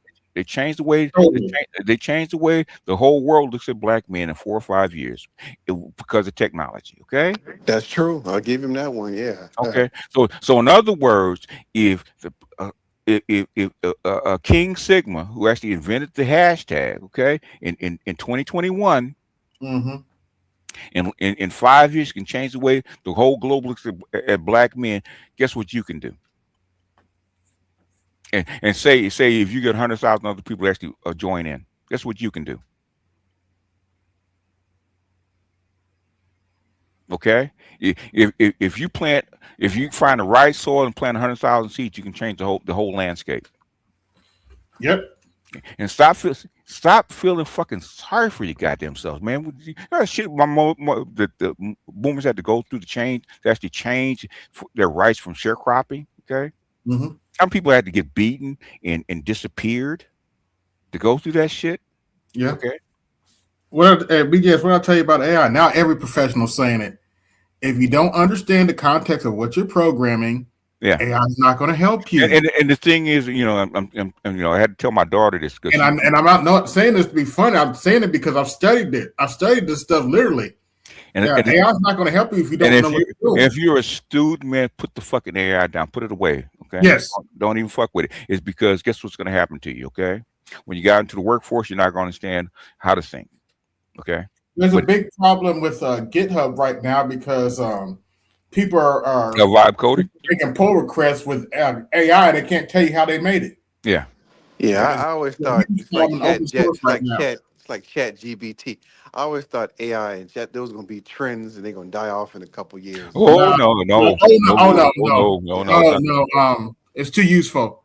It's Yeah. way too useful. I told because BGS had me and some other people test it out. It's way too useful. in other words, will it get rid of all the programs? No, but it's going to get in well, at least 2 out of every 3 programs are going to be gone. Part of the problem now is there are people that are literally just having the AI agent just write their whole program. Yeah. And they're barely checking it.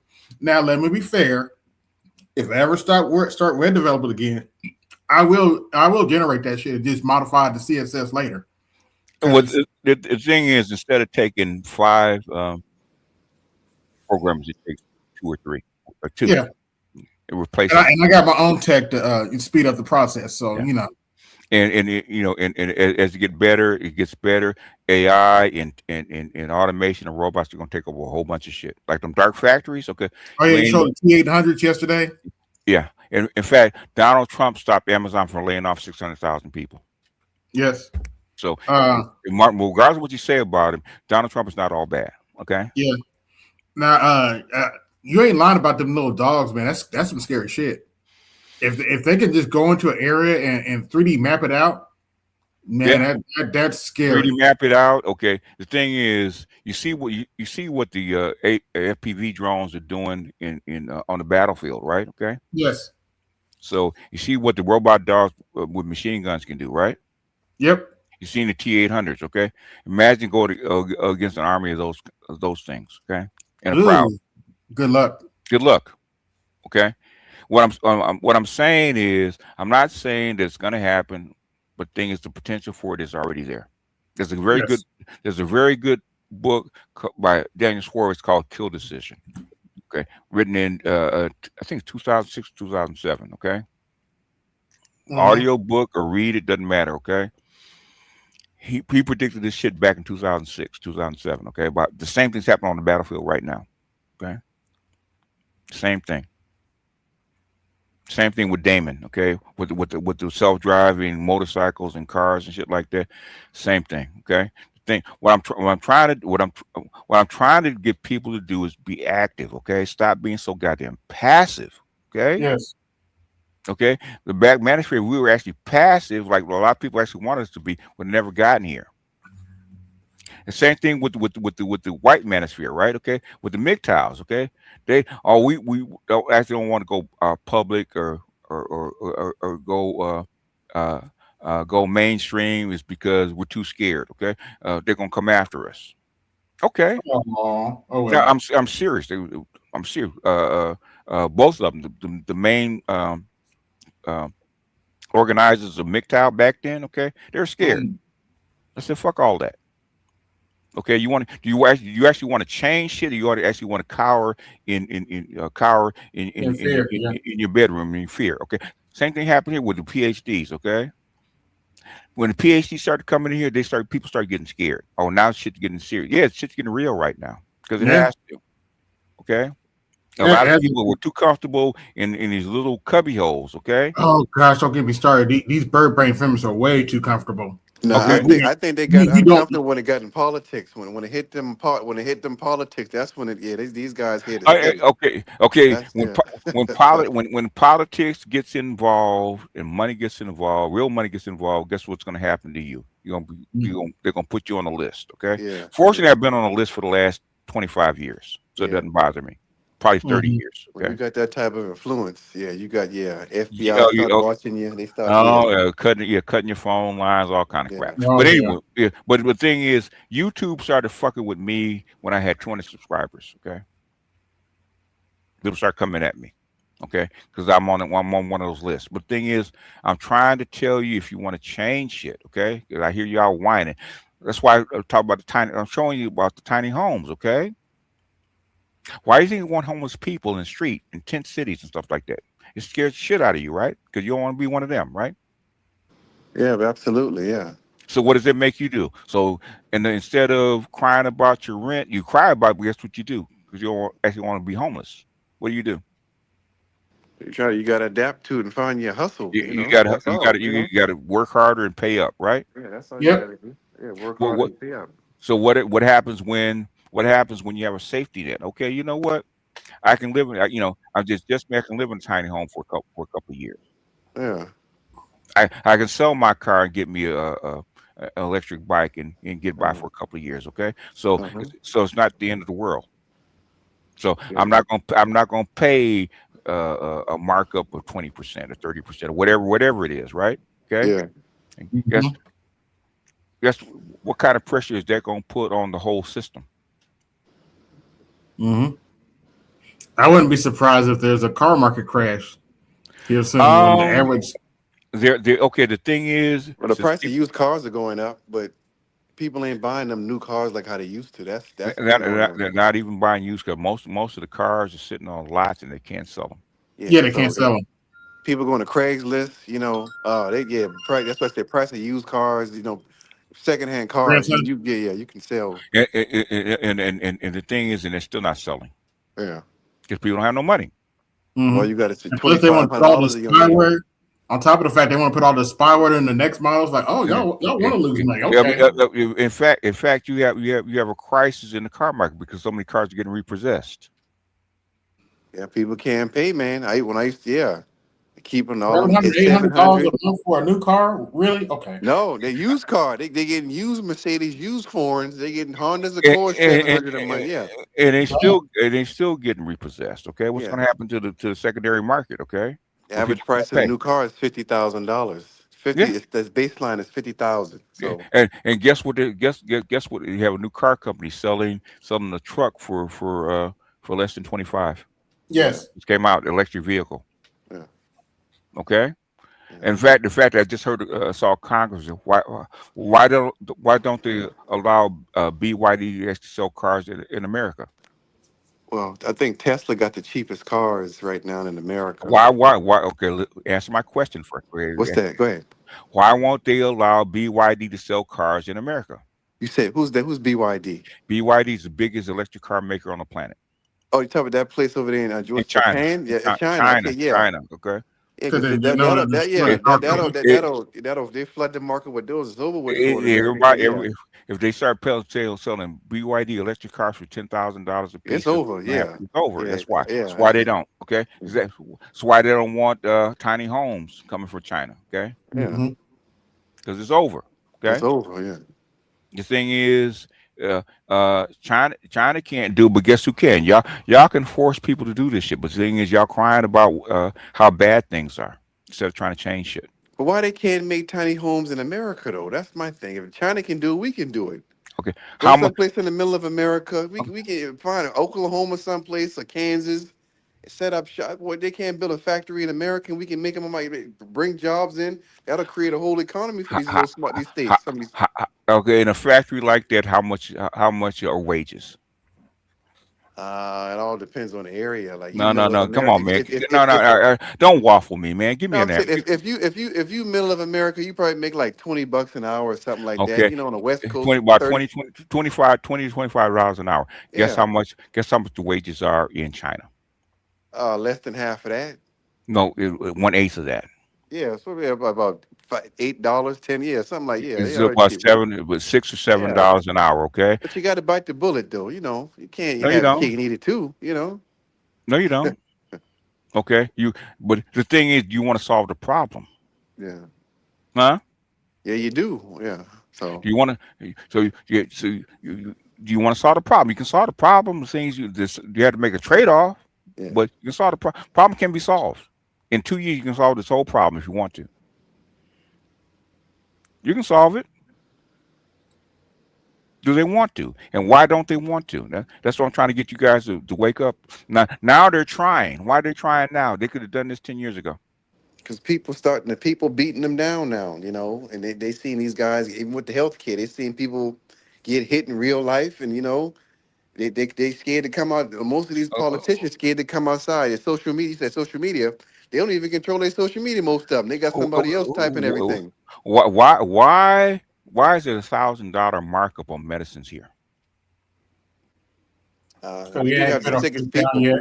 Yeah, we got Huh? the sick. We got the Because sickest we ain't put people. our foot down yet. No. Why is it $1,000 markup on pills when they get here? If you want to stay alive, you got to pay. No, Big Pharma. okay. Yeah. That has nothing to do with the price. Okay.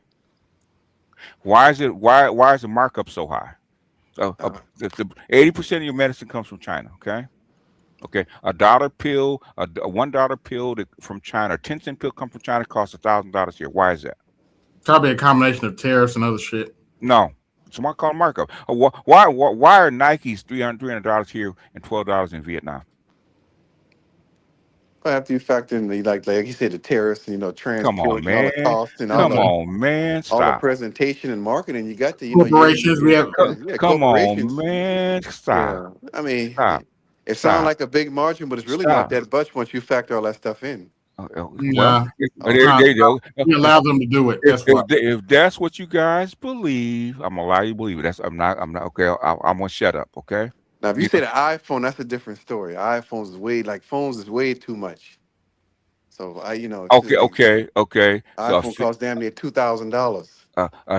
a Nike, a pair of Nikes in Vietnam costs you $14. Okay, come from the same factory. Yeah. Okay? Why when it gets here it's $350? That's capitalism right there. It's called. It's in other words, supply and demand. It's called a markup. Okay, and why do you guys tolerate it? Exactly. That's what people want. People want that. That's what they like. So they like Yeezys. They like Jordans. That stuff ain't gonna never. They're gonna. They buy you. In other words, they sell you the same product. Because I bought my grandson a pair of Yeezys, okay? Yeah. Because he wanted the one with the tag on it, right? Got the same pair for $20 from the same manufacturer without the tag. On Amazon. Yeah, I got real Yeezys and fake Yeezys. I got the slides. Yeah, so same thing. So in other words, y'all whine and complain about shit you can do something about, okay? Paying for status. Yeah. And the thing is, you have nobody to blame except yourselves. And nobody to blame except yourselves, okay? I mean, boomers could have stayed down in Jim Crow and people and cops pushing off the sidewalk and all kinds of shit. We did something about it, okay? We're waiting for you guys to do something about it instead of complaining. Okay, boomers didn't whine. Okay, most of your civil rights kids were boomers. Okay, all the sit-ins, all the protests, those are boomers. They did a lot, but that old guard, people are gonna be more violent these days. They're gonna take the Luigi Mangione approach. I think that's what's gonna happen. They don't want them problems. They don't want them problems. So then, okay, the thing is, boomers change shit. Okay, when are you guys gonna get off your ass and change shit? Yeah, they don't want all these. They don't want them problems. When are you guys gonna get off your ass and change shit? Yeah. How much pain is it gonna take for you guys to have to get off your ass and change shit?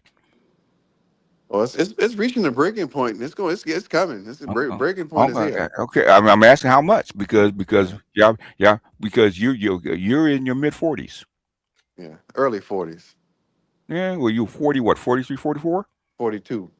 Okay, I'm gonna be 43, right? Born in 83, right? Yeah. Okay.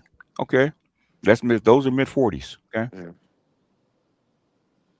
And okay, you're middle-aged. You're a middle-aged guy. Okay. Yeah. So the thing is, because trust and believe, I got three of y'all. Okay. And the thing is, when are you guys? I tell my daughter the same thing. When you guys are gonna get off your ass and change shit? Y'all in your 30s and 40s. Okay. Gen X, the same thing. Whining and complaining. Damn near 60, still complaining. Okay. When you guys actually gonna do shit instead of whining. Tell you, your next president might be a millennial, right? JD Vance. When you guys are actually gonna get off your ass and change shit. Oh, mommy and daddy, mommy and daddy, they're holding on to the house and they can't give the motherfuckers got no place else to live. We don't want to get in the street and give up our house, okay, and move to the street to give it to you. You're not gonna take care of us, okay? Got nothing to give you. Until we die. When you die, you can get all that shit. We don't care. They all want it now. Stop whining and complaining. Get your own shit. Shit there to be gotten, okay? There's plenty of ways to do everything that you want to do. There's plenty of ways to actually do it. Cars, houses, clothes, all that shit, okay? Whatever you want. Okay, y'all can build factories just like everybody else. Bill Gates and Steve Jobs, I mean, they were in their 20s when they started building their companies. Okay, y'all can do stuff. So Zuckerberg's actually a millennial. He started building shit. Okay, y'all have to get off your ass and do shit. Y'all can change shit if you want to. You don't have to sit there and whine and twiddle your thumbs. Good grief. Anyway.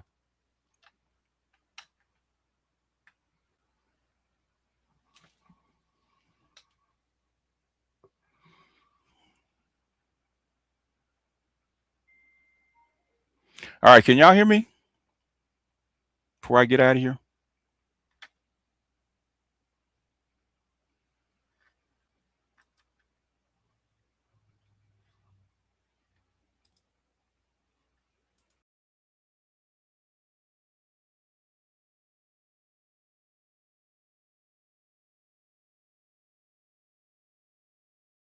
All right. Okay. All right. Okay. That's how come it goes way too far, man. About this millennial, what I can and cannot do, and basic stuff. Okay. We talked about this tiny homes and this kind of crap a year and a half ago, right? The shit's starting to change because you guys are starting to wake up and do stuff. Okay. Karen Bass was not going to do this shit without a swift kick in the ass. Okay. She wasn't. She didn't do this out of goodness of her heart. Okay. She did it because people complain.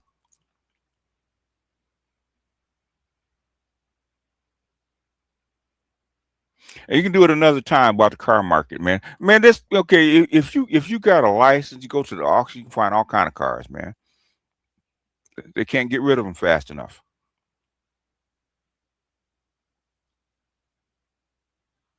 Can't get rid of them fast enough. So y'all whining and complaining. Oh my God, yeah, the sky is falling. The sky is falling.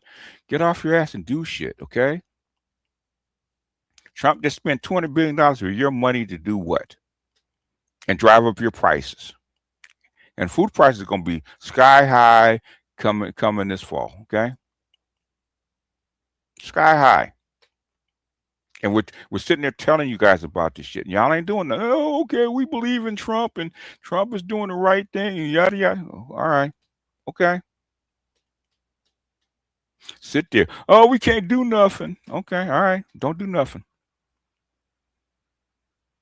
Don't do nothing, okay? Housing is very simple. Supply and demand, okay? Make these people bring in produced houses and bring down the price, okay? Force these people. If they want to buy up all the houses, let them, okay? Find another way. Build more. Build more until the housing prices collapse, which is what they're afraid of. Stop letting them control all this shit, okay? Get with your legislatures and get with your politicians. Start removing some of these laws, okay? Figure out a way. Figure out a way. You got 300 million smart people in this country, right? That have a basic education. Y'all can find out a way. Stop crying. It's not that hard. If they can do it in South Africa, you can do it here. It's not that hard.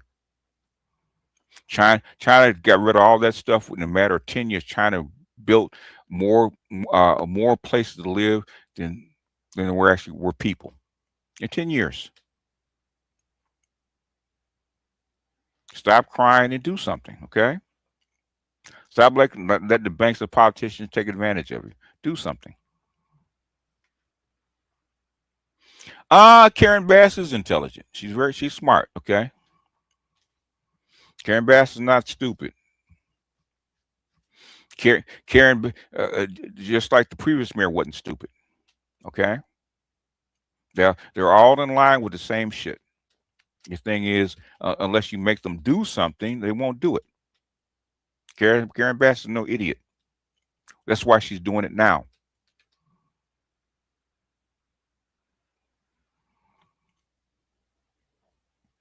You know, and people think Donald Trump is an idiot. He's not. Stop. You know, I know it's easy to make you feel better. He's not. The thing is, they're crooked. Okay. Everybody got a little crook in them, and Karen Bass is no different.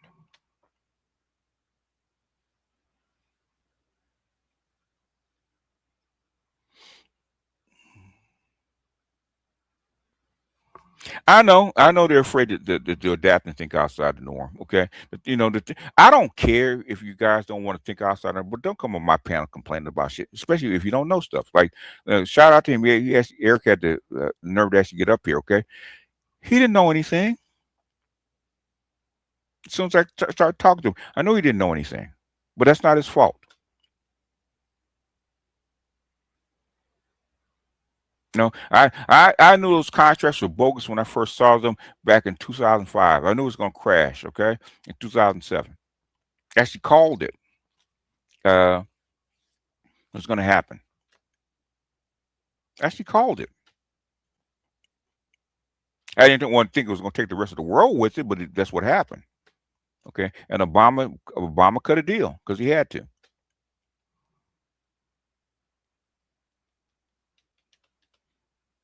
And AMA tomorrow? Possibly. Why? Why you guys need AMA?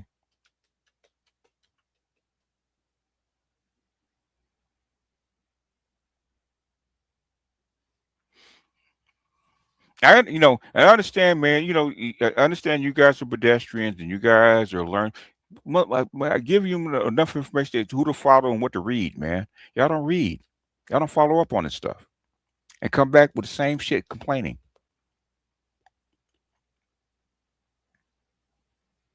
Half the shit that has happened over the past 5 years, we've called right down the center. Okay,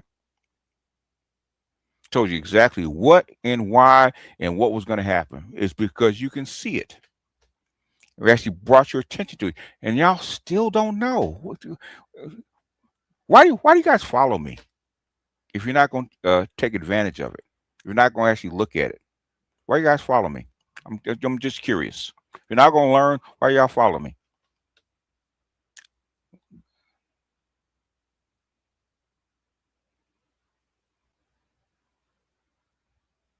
I'm just curious. Okay. I would tell you the exact same shit for 5 or 6 years before it even happens. Okay. And y'all still act like you don't know before it even happens. And when it gets here, you guys act like you're shocked. Oh my God, the sky is falling, motherfucker! I told you it was going to be a meteor shower 2 years ago on this date. Now you're surprised you're getting hit by rocks. Okay.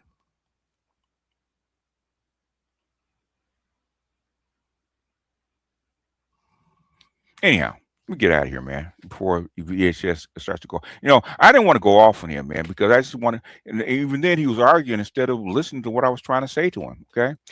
He'll get it. He'll get it in another year. He'll figure it out. But he still doesn't get it. It's because he thinks he's powerless. Okay. And those are my keepers that say it's time to get off. I'm talking too much shit. I get all these spam calls. That means spam calls. That means I'm telling too much stuff. Okay, man. You know, I told you about the Iran thing the day after it happened. How it was actually going to go. People are shocked because I've been watching this stuff over the past 30 years. I saw this stuff get built up slowly but surely. Okay, everything I'm telling you, I learned this shit 20 years ago, 25 years ago. All the stuff I'm telling you, I've already learned. I tell you, go to the World Economic Forum. They tell you about automation and what they plan to do with it and what's going to happen. Okay, Klaus Schwab told you but nobody wants to read his book or even follow. Or they have a whole website, a whole YouTube channel. Nobody follows it. Okay, C-SPAN. Congress gets up and tell you what they're getting ready to do, man, on a daily basis. Nobody follows them either. They tell you what they're getting ready to do. But no, I have not seen one pundit politically actually follow C-SPAN. Not one. Not one. It's always Fox. It's always CNN. It's always MSNBC. Blah, blah, blah. They don't know shit. Why don't you go to the source?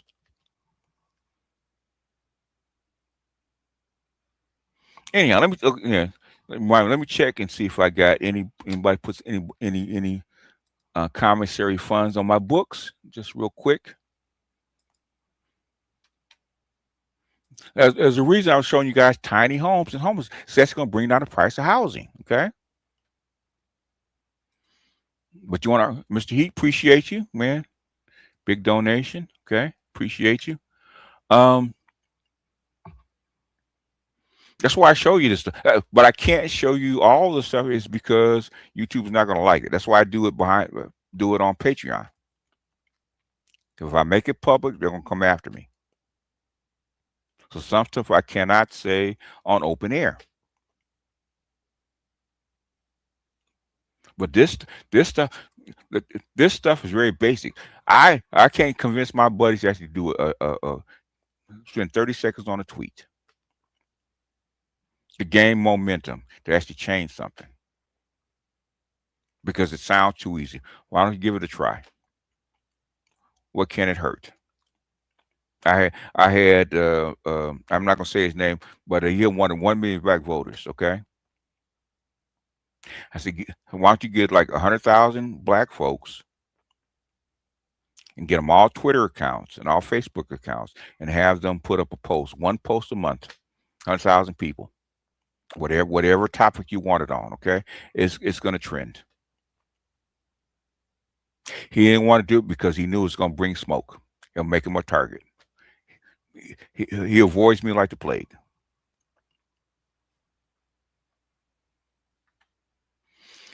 All right, you got 5 minutes, Chaos. What you want? I want to ask it's like an important question, BJS. In regards to the generation now, after Generation X, and we're looking at millennials and Gen Z. Z, and then Alpha right behind them. Yeah, but we're going to focus on the ones that's like adults now, roughly around between. Do you think that they knew this and they plot this back in the, I guess, in the last 40 or even 50 years, that they said, with this generation that's coming, that we got them and that they're not going to do nothing, they're not going to fight. They started with Gen X's because the boomers caused so much shit. So they took the whole educational system out of the male hands and put it in female hands and put feminism over it. So it started with Generation X. So we could say roughly 64, 65. That's when it starts. No, it actually started in 68, and then 3 years after. Okay. And then when did Gen X start going to school? Like in regular school, like preschool.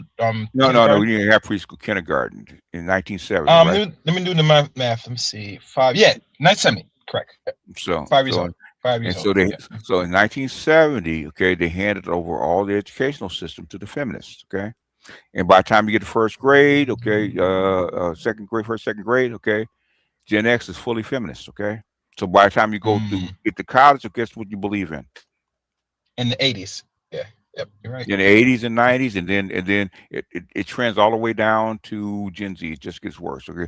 Most Gen Alphas are actually soy boys, okay. My daughter was complaining about that shit because she teaches elementary school. So all these boys are soy boys, okay, because that's where you actually train them. Yeah, trying to be like females. Yeah, exactly. The model student in feminist culture is what? The white female. Okay, they want everybody to be a white female. And I've said this before. There's a book called More Than Title IX that actually goes through all this shit. Okay. More Than Title IX. And it's like the physical copy or the PDF you have. I have the one child support I was looking for. It's on Kindle. So Okay. All right. Sorry. Okay. All right. Okay. Okay. Okay. Okay. I If guess. if you actually Mhm. want to know about what the feminists did and what they planned and all the freaking stuff they wanted to do, what they tried to do, what their plans were, it's in that book. Nobody reads it. Okay. Morning time night. Okay. I wish I could write it down, but I'm on the road, so I'll just keep it on my head. I'll go back to replays.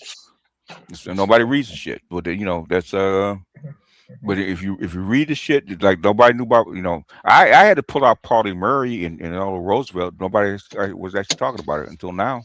Now they're talking So about it. now, yeah. So the thing is, I'm wondering how come I have to do it all the time. Mm-hmm. Nobody will talk about it. Like BLM, nobody talked about BLM until I actually brought it up. And then same thing with TPS program. Until I brought it up, why is it always me? Y'all keep me in trouble. Charles, you got 5 minutes. All right. Let me. Oh, Charles about to come up. Okay. Hey, I'm not sure if you saw Jeff's new stream. Real quick, huh? Real quick. Jeff's new stream. Yeah. What about it? Yeah. He had a man in there, and it was talking about what's it called again? I was watching it. I didn't finish watching, but it was conversation got really intriguing. I didn't watch it, so you had to tell me what it is. So, or who was it? What's his name again? I think I don't know. No, I'm trying to remember his name. Give me a minute. Okay. I'll email it to you. Okay. I mean, I just talked to Jeff, so. Oh, interesting. Okay. So, but he has a lot of different people on his stream, so you got to tell me which one. Yeah, because the one that is just recent, like hours ago. But I okay. I haven't seen it yet. Okay. All right. Let me jump back down. All right. Thank you. All right. How you feeling, old man? Hey, man, you're frustrated. I mean, heavy as the head. I mean, you got to see your purpose, and sometimes that's what it was. And in the police department, I said, you're going to need these type of tactics, right? People laughed, and guess what happened? Yeah, Just like January 6th. But I'm seeing that your new mayor is making changes, so crime and all this shit. I don't know. I'm not there, but they say crime and shit, all this kind of shit is down. So he's actually implementing some stuff. Down for it's down. Well, I mean, if you're in office, obviously you take credit.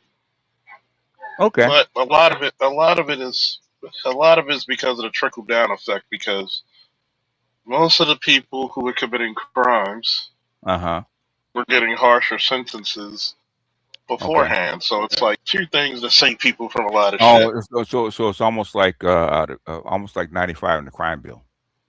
Right. Okay. So a lot of people, is either the old people died and killed each other off, and then the idiot who does the murder, he's getting life. So okay. A lot of then on top of that, a lot of your projects are broken up. And gentrify. Yeah. Mm-hmm. Where they moving? And they're bringing around the counties, the surrounding counties. Also, they did what LA did. They spread them out. Like right now, if you go to North Avenue, besides Lombard, because that was like going right into Fells Point, which is like near the harbor area, historical Fells Point, downtown Baltimore. There used to be nothing but projects coming right into your party / music district. So now, guess what they did? They tore all that shit down. They even tore the old middle school down, Lombard, and they put up new condos. Shout out to John Hopkins. And that's another part. Johns Hopkins been buying up shit like Monopoly. It's just like USC here. It's USC here, UNC and Duke in Carolina. Okay. So the three major entities we have here is Johns Hopkins, which is the university and hospital. It's basically they get their money from research. Yeah. Morgan State in the Northeast, and in the Western, you have Coppin State, which bought up a lot of that. Yeah, but John Hopkins has state and federal money behind it. Okay, just like USC. Big researcher. Because those are the three. USC did the same thing. They actually controlled the state and the county and the city boards. Yeah. USC doing the exact same thing here. And a lot of stuff that, how can I say it about crime? Because I'm back in school. Some crimes are out of context. You don't have the big. A lot of people were getting federally indicted. That's one. Mm-hmm. Number two, um, his big issue really is going to be the juvenile issue. They have I mean, nothing to do. They have no. well, okay. That's like I'm not in Baltimore, man. They'd have killed me already. But thing is, it's not that hard. It's not, because I've told people this. And congratulations to my former major in my district, who's now the new sheriff. So guess who's gonna be in her ear? Mm-hmm. The thing is, okay, I would get in front of city council every single time they met. Okay, you're 40 fucking miles from the most powerful Place on earth. place on earth. Okay, and you can't get simple shit done. Okay, one fucking day in Iran will solve all Baltimore's problems. Okay, one day, not a month, One not a week, day. Try, one day, try one 6 hours. day. Try 6 hours. 6 hours. Yeah. Oh, we're talking about $1 billion. Okay, one day. Mm-hmm. You probably more like 12 hours, but one day in Iran, okay, can solve all the Baltimore's problems. Okay, you have no excuse. It's the fundamental flaw, because things only change when people give a fuck. Let's just put it that way. Yeah. If you bring back, and I said this 3 times, I've even said it in the Gray Faulkner Initiative. Maybe I need to recap on that one my next live. But the thing is, okay, Charles, I'm gonna tell you respectfully, okay, how do you get politicians to change? You gotta buy them. No, you embarrass them. You embarrass them, and you buy them, because Why? number one, look what happened with Karen Bass. Karen Bass got embarrassed by the guy she's running against. Yeah. Even if he doesn't get voted in, mission accomplished. He embarrassed her because you look at the condition of downtown, and Karen Bass is sitting on $2 billion. And guess what she got to do? She got to work. She got to change that shit. Okay. Okay. I mean, guess what our governor is going to be hit on? You still haven't fixed the fucking Key Bridge, and it's been how long? It's been how. The thing is, do you guys get on Twitter or Facebook and say it at least once a week? I have. I can't speak for many others. I try to encourage motherfuckers. But you know what's the problem? I found out some people don't really care about their conditions. They just really want to suffer just a little bit less. They want to complain. Okay, just like the other guy. You want to complain. How long does it take you to do a tweet? It's not that hard. Just a couple of seconds.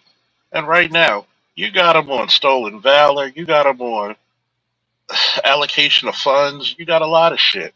Even Brandon Scott, the mayor. I mean, if you want something done, you had to embarrass him. What do you want to change? Okay, you have more than enough information. Okay, you have more than enough money. You have more than enough access. If you frame it right and put it out there, you're going to embarrass people. There's no way Baltimore should look like it does, being 40 miles from Washington D.C. Okay, you're not in West Virginia in the mountains. Okay, you're basically a 40-minute car ride away from the capital. You're part of a dual metropolitan area. The Exactly. Baltimore-Washington corridor. So you're telling me, right? This is if you go from Baltimore and you go south, right? Which means you're going through Baltimore County, Anne Arundel County, Arundel Mills, one of the largest malls in America. You keep going south to Bowie. You know, you got Bowie State. You keep going south to PG. With the exception of Montgomery County, that's a lot of money going right down to fucking 295 to 395. There's a lot of money. How do you get people to allocate funds that they already have to change the situation? You got to call them out on their bullshit. You got to embarrass them. Call them out on their bullshit doesn't help. Embarrass the fuck out of their ass. Okay, that's what happened here in Bass. Okay, but the thing for people on the ground don't want to do that is because they'll actually get smoke. I understand that. You're gonna make yourself a target. Here's the problem. Mm-hmm. And I said this before. Time's a motherfucker because if you look at time, I grew to an age that Dr. King and Malcolm X have never seen. Both were killed before they're 40. Yeah. Why is that? They were targets They're because targets. they raised hell. They refused to put their head back down. Okay? So guess what happened? Okay, they were targets. Okay. And I tell a lot of people, you protect stupid shit. You protect nonsense. You probably would get more viewers right now on this subject, on this stream right now that we're looking at. Let's talk about pussy. If you're talking about pussy or how to get pussy, yeah, or some woman hating shit or quote unquote woman hating shit, because it ain't hate, it's just truth. And the sad part about it is, it's no different than when you and I talked about the dark ghetto. Mm-hmm. When you asked me to do a live stream to talk about a police involved shooting. Yeah. Something that can actually save your fucking life. Something that you probably are not privy to. Everybody does not know everything. There's sometimes BGS is wrong. I'm wrong. Guess what? Hey, BGS, what you think about this? There's times he called me. Yeah. Like BGS to send me a text, so he'll call me and be like, Charles, what the fuck you think about this? Yeah, because I don't do the times job. They'll give me the answer right there, or they'll be like, give me a few moments, like this Pete Hegseth thing. Yeah. I've told people 2 years ago, about almost a year and a half ago, this is the moment. If you look at the Secretary of Defense and War, that's where the nation's heading internationally. Mm-hmm. And I told you, it's the 2026 version of the Monroe Doctrine. Oh, yeah. So, basically, what's his name told you? That's why I played. What's his name? Bannon. Bannon told you that shit. So I played him. And when people don't get this, is that the best way to hide information from people is put it right in front of their faces. And I've learned that. The thing is, people are too lazy to actually understand why stuff happens. So information doesn't do anything if you don't understand why. Okay. Yeah. It's like, what's the point of having power if you're too scared to wield it? Yeah. The thing is, if you see a stack of $100 bills and a stack of bearer bonds, which one would you actually pick up? The bonds. Most people pick up what? You know, most people are going to pick up the things you could use immediately. And because that's what they understand. Bearer bonds mean nothing to them. It's just a piece of paper. It's like the equivalent when people were talking about, see, such and such got Klay Thompson. That ain't gonna last. It's a class difference. I mean, Klay Thompson is saying the exact same shit that I told everybody about a month ago. Okay, over a month ago. Okay, the exact same shit. Why did he drop her? She too ghetto. Too ghetto. You got an image. We got an image. Yeah. The exact same shit. No, that's not the reason. Okay, all right. You know what? Anyway, his good black father, his good white mother is not gonna. Any good damn parent is gonna tell you to leave that motherfucker alone. Okay, trust me. So how long she gonna be around, son? Okay, that's what we're gonna ask. Okay, well, I knew that. That's why I showed you the difference between how he was raised, how she was raised. Okay. It's funny because I've looked back at my life, and my mother and father pulled me figuratively by the ear. When you finish with the bitch, leave her where you found her. But this is basically what they told me on different occasions, and they're divorced. Johnny Anderson, the best way to get home. The best way to get home in 2026 is join the military. Join the military, get you. You do 4 years in the military. It's the fastest way to get home. Am I wrong, Charles? Can I say something to that real quick? Go ahead. I'm gonna say something to y'all. I'm gonna keep it a stack. I guess that's the reason why y'all fuck with me. And then you're gonna want to come If in right you, after this because Charles, 5 minutes are almost up. Okay, oh or yeah, they are up. I'm gonna just keep it a stack. I'm gonna keep it a stack with y'all. Okay, I can't hear Stop Charles, but I listening hear to you. motherfuckers. Okay, go ahead, Charles. Stop listening. Stop listening to motherfuckers when it comes to the military. During times like this, you can sign your check. Okay, if you're homeless and a veteran, they have Yeah, something called HUD-VASH for you. yeah. If you do your 4 years, you're getting not only your housing, but you're getting BAH. I'm going back to school. They're paying me to go back to school. You're going to get a So VA. You come for 4 years. You're going to get a VA loan coming right out of the 4 years. Okay, to get a house. do you know how much preference you get for federal jobs as a veteran? Yeah, yeah. Do you know how much? Do you know how much just dealerships, all kinds of loans are just set aside? 30% of if you don't start a business as a veteran, by law, 30% of those contracts go to you. Yeah. Yeah. But go listen to the motherfuckers who never been or been disgruntled, and go listen to the motherfuckers. What I've been telling you, one of the things you could put yourself in the middle class of what? Real quick. Fire, Yeah. police, military. Yeah. Military, And I'm done. military, military is the fastest way. You want to get a house, the fastest way is join the military for 4 years. And When you get out, I'm gonna end off with you'll have this. a house. Go ahead. I'm gonna end off with this. If you don't believe a goddamn thing I'm saying, go look at your history books.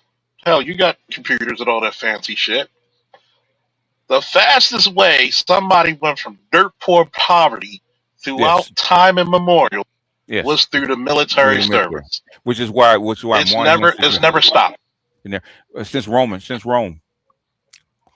Greece. fucking Rome. Yeah, since fucking Rome. Even goddamn Egypt. Look what Joshua was. Yeah, yeah, that's true. He became a dirt poor farmer, and then he was second in command of Egypt. Yeah, but But I don't know shit. quickest way out of poverty is the military. Okay, it's been proven. If you do it right, and you don't have to do it right. Just do what they tell you to do. Anyway, go ahead, Tony Runner. Yeah, I was going to say the guy was saying we were sold a dream. I said, yeah, I was sold a dream.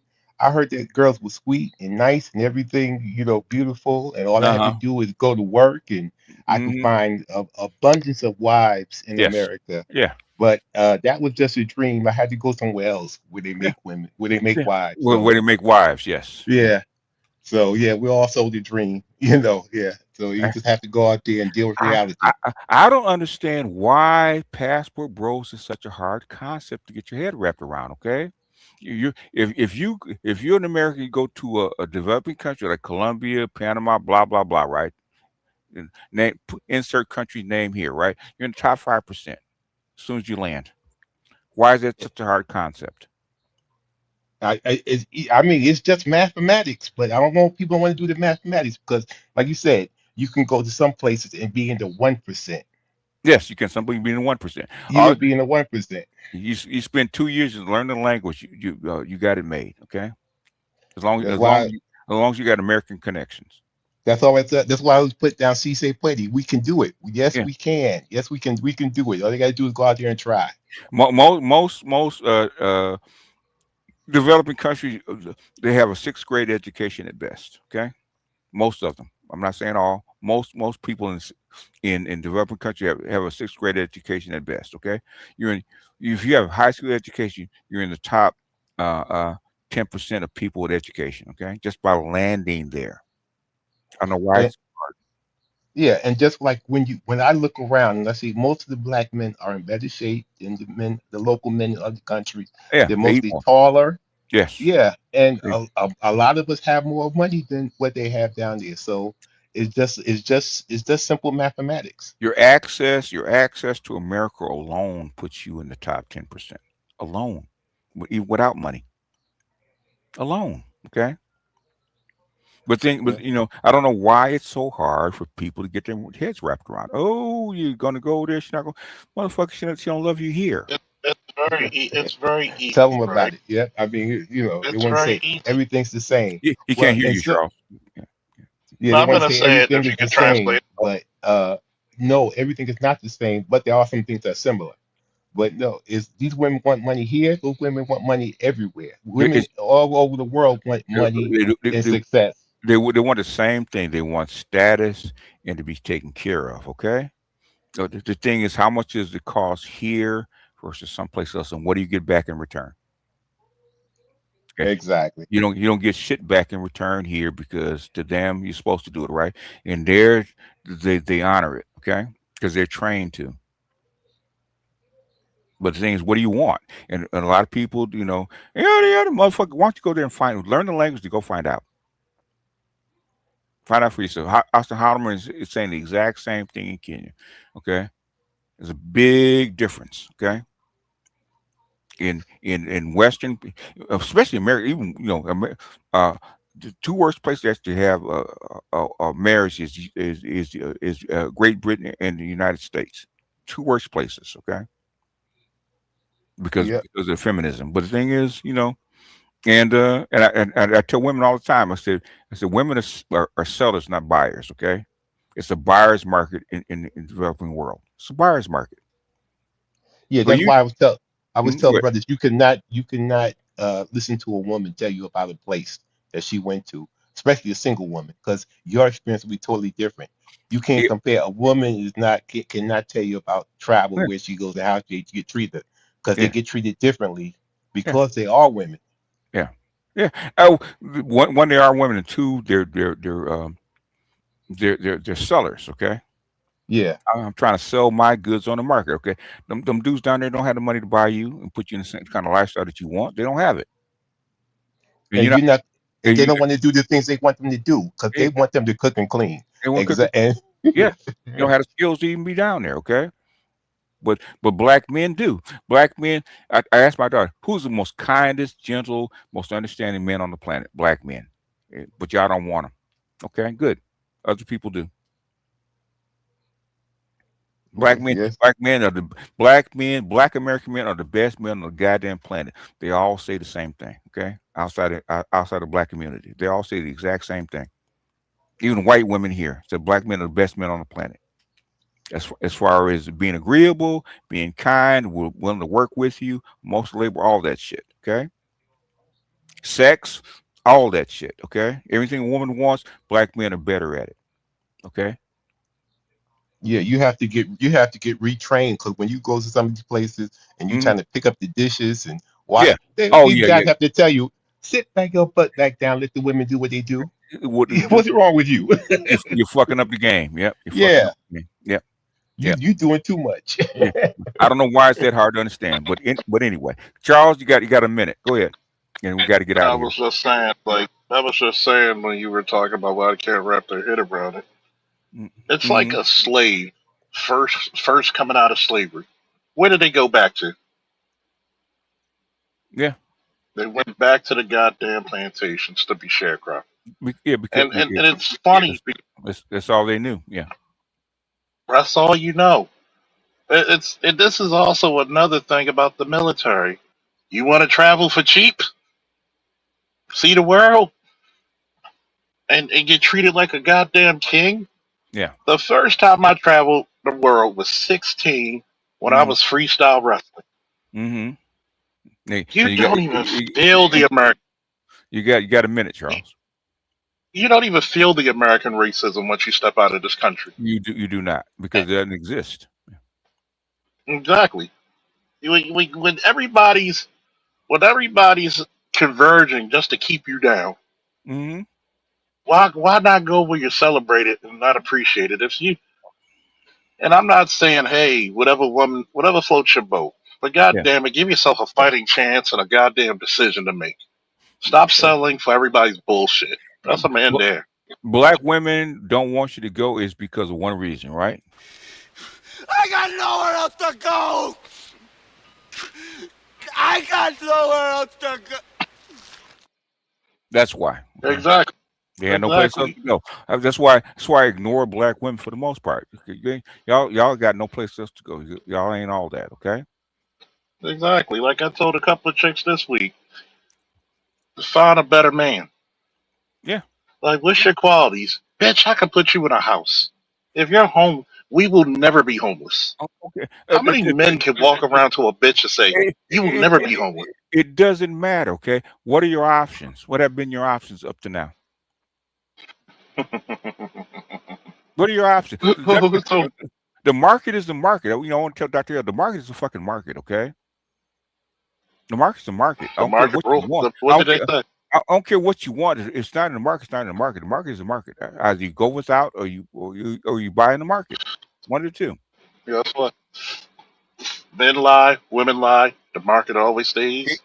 It tells you what you can afford. What you can afford. So I can't find a man on my level. Okay, good. You're in the wrong market. Do you want to buy or not? You don't want to know, when buy? they talk about the level, I'm like, what do you talk about your level? It doesn't matter. Whatever level you want to be at. Okay. Mm-hmm. It's not you don't go into a chicken joint looking for pizza. We ain't got pizza No. here. Okay. We ain't got that. Guess what? You ain't What got does that the prove? kind of food I want. It's because What it's does a that chicken prove? place. What? And what does that prove?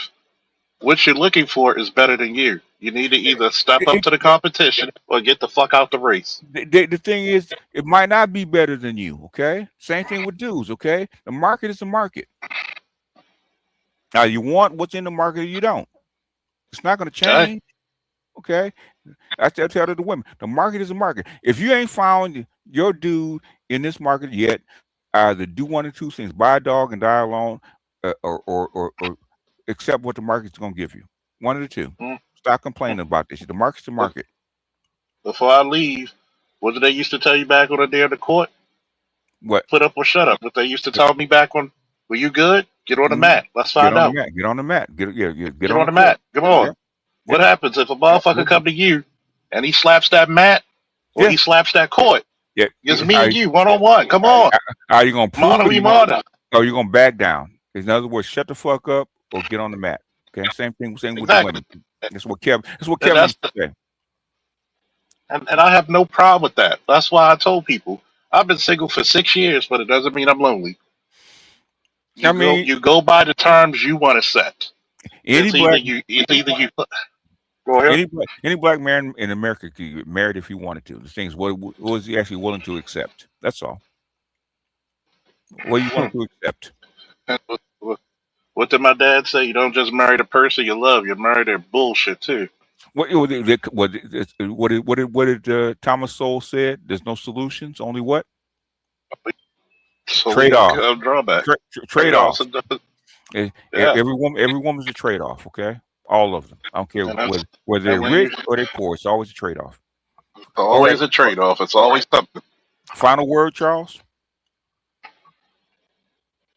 Smoke cigars, drink cognac, and be merry.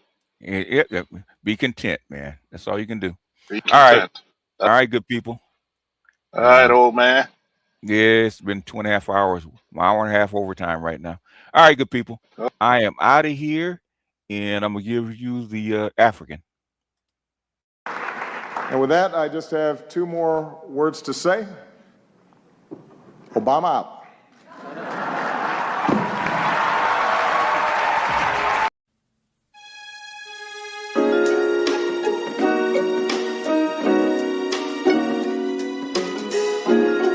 Muzyka Denis Siedem.